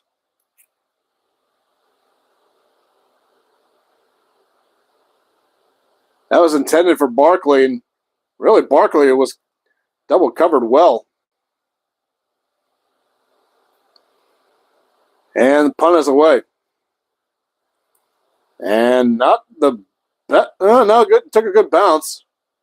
And it rolls out of bounds at the Jets' own 38.